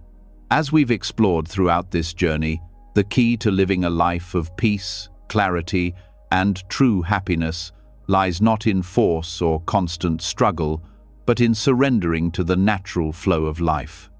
When we stop forcing, when we let go of rigid expectations and release the need to control every outcome, we make space for life to unfold effortlessly. Through Buddhist wisdom, we've learned that patience, trust, and acceptance aren't passive states. They are active practices that guide us toward a life of ease. Whether through meditation, embracing silence, or understanding the law of impermanence, every step we take towards non-resistance brings us closer to the freedom we seek. Life isn't something to be conquered, it's something to be experienced. And when we stop forcing, when we allow ourselves to flow with the rhythm of life, we open ourselves to a deeper sense of peace and fulfillment. It's in the quiet moments of stillness, in the letting go of expectations, and in the embrace of life's natural contrasts that we truly find our place in the world. Now, I'd love to hear from you. How have you experienced moments of letting go and trusting life's flow? Share your thoughts in the comments below. I'd love to hear your reflections and any insights you've gained from this journey. And don't forget to subscribe to the channel for more wisdom on how to live a life of ease, balance, and true fulfillment. Turn on the notifications so you never miss a transformative moment. Let's continue to